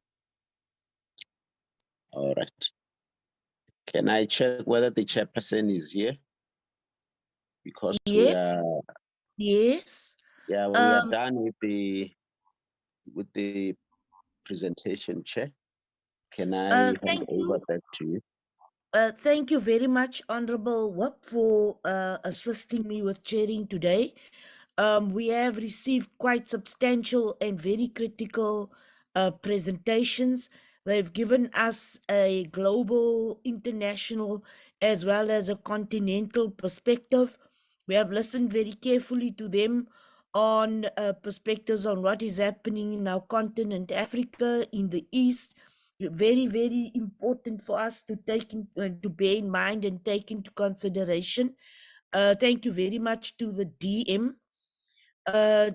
Honorable Whip, as the closing remarks, can this be recorded that we, as the committee, we wish to congratulate our counterparts in the NCOP for the speedy processing of the passing of processing and passing of the Criminal Law, the Forensic Procedures Amendment Bill. The bill was passed without amendments. The bill was submitted to the President for signature and will go a long way to intensify the fight against crime and using forensic investigative tools such as the DNA analysis. So I think that as the committee, we can make that statement. We are definitely in total support of the bill. We were unanimous in our support of the bill, and I do believe that the members would not have any problems if we state this on behalf of the members. The draft protection of this bill we're dealing with, the Protection of Constitutional Democracy Against Terrorist and Related Activities Amendment Bill, which is currently under consideration, is important for the policing environment. We have also been working concurrently with the Secretariat on other legislation, the draft Second-Hand Goods Amendment Bill, the draft Control Animals and Animal Products Bill, and there was also the Firearms Control Amendment Bill. We are going to ask SAPS and the Civilian Secretariat to come to the committee to assist us with the SAPS Amendment Bill and the IPIT Amendment Bill. These are our most important bills. we are not going to be looking at the Firearms Control Amendment Bill until we have the SAPS Amendment Bill and the IPIT Amendment Bill. So the sooner they bring this to us, the better.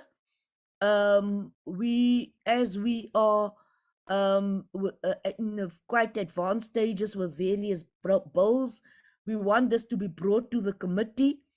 The Community Police Forums, the amendment bill of SAPS, the outstanding matters on the SAPS amendment bill is the funding and resourcing of CPFs, as we said today. Can that be noted? Can what my comments be noted in the closing remarks? It seems as if a solution has been found on the CPFs. I do not think that we can force the amendment to come to us without a sound solution for CPFs. Now we can no longer allow for the non-optimal function of CPS. All our members have indicated that they need to see functional CPFs. I would like to thank the colleagues from National Treasury and the Financial Intelligence Center who is following this bill with interest. So finally, we welcome the participants that have made submissions before the committee. Indeed, as we said, Honorable Whip, when you chaired, we will continue with public hearings next week should we receive any additional information. I encourage members, their contact details have been made available.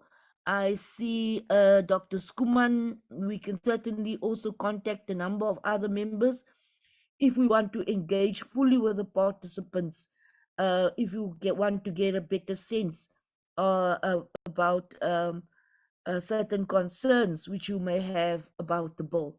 Thank you, Honorable Whip. Thank you, honorable members. You said that we will finish by 12:30. It is exactly 12 minutes by 12:28. Honorable Whip, I hand back to you. The email details will be sent to members. Honorable Whip, anything else?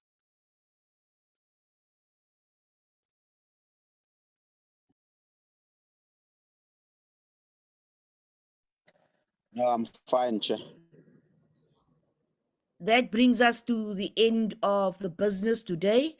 The meeting is adjourned and the house sitting will commence later. Thank you very much, honorable members, the work done today.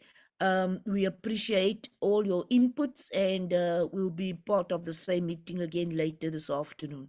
Thank you again, Honorable Whip, for standing in for me and assisting me.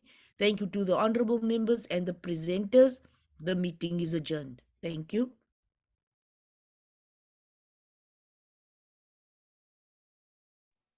Thank you, Chair. Thank you, Whip.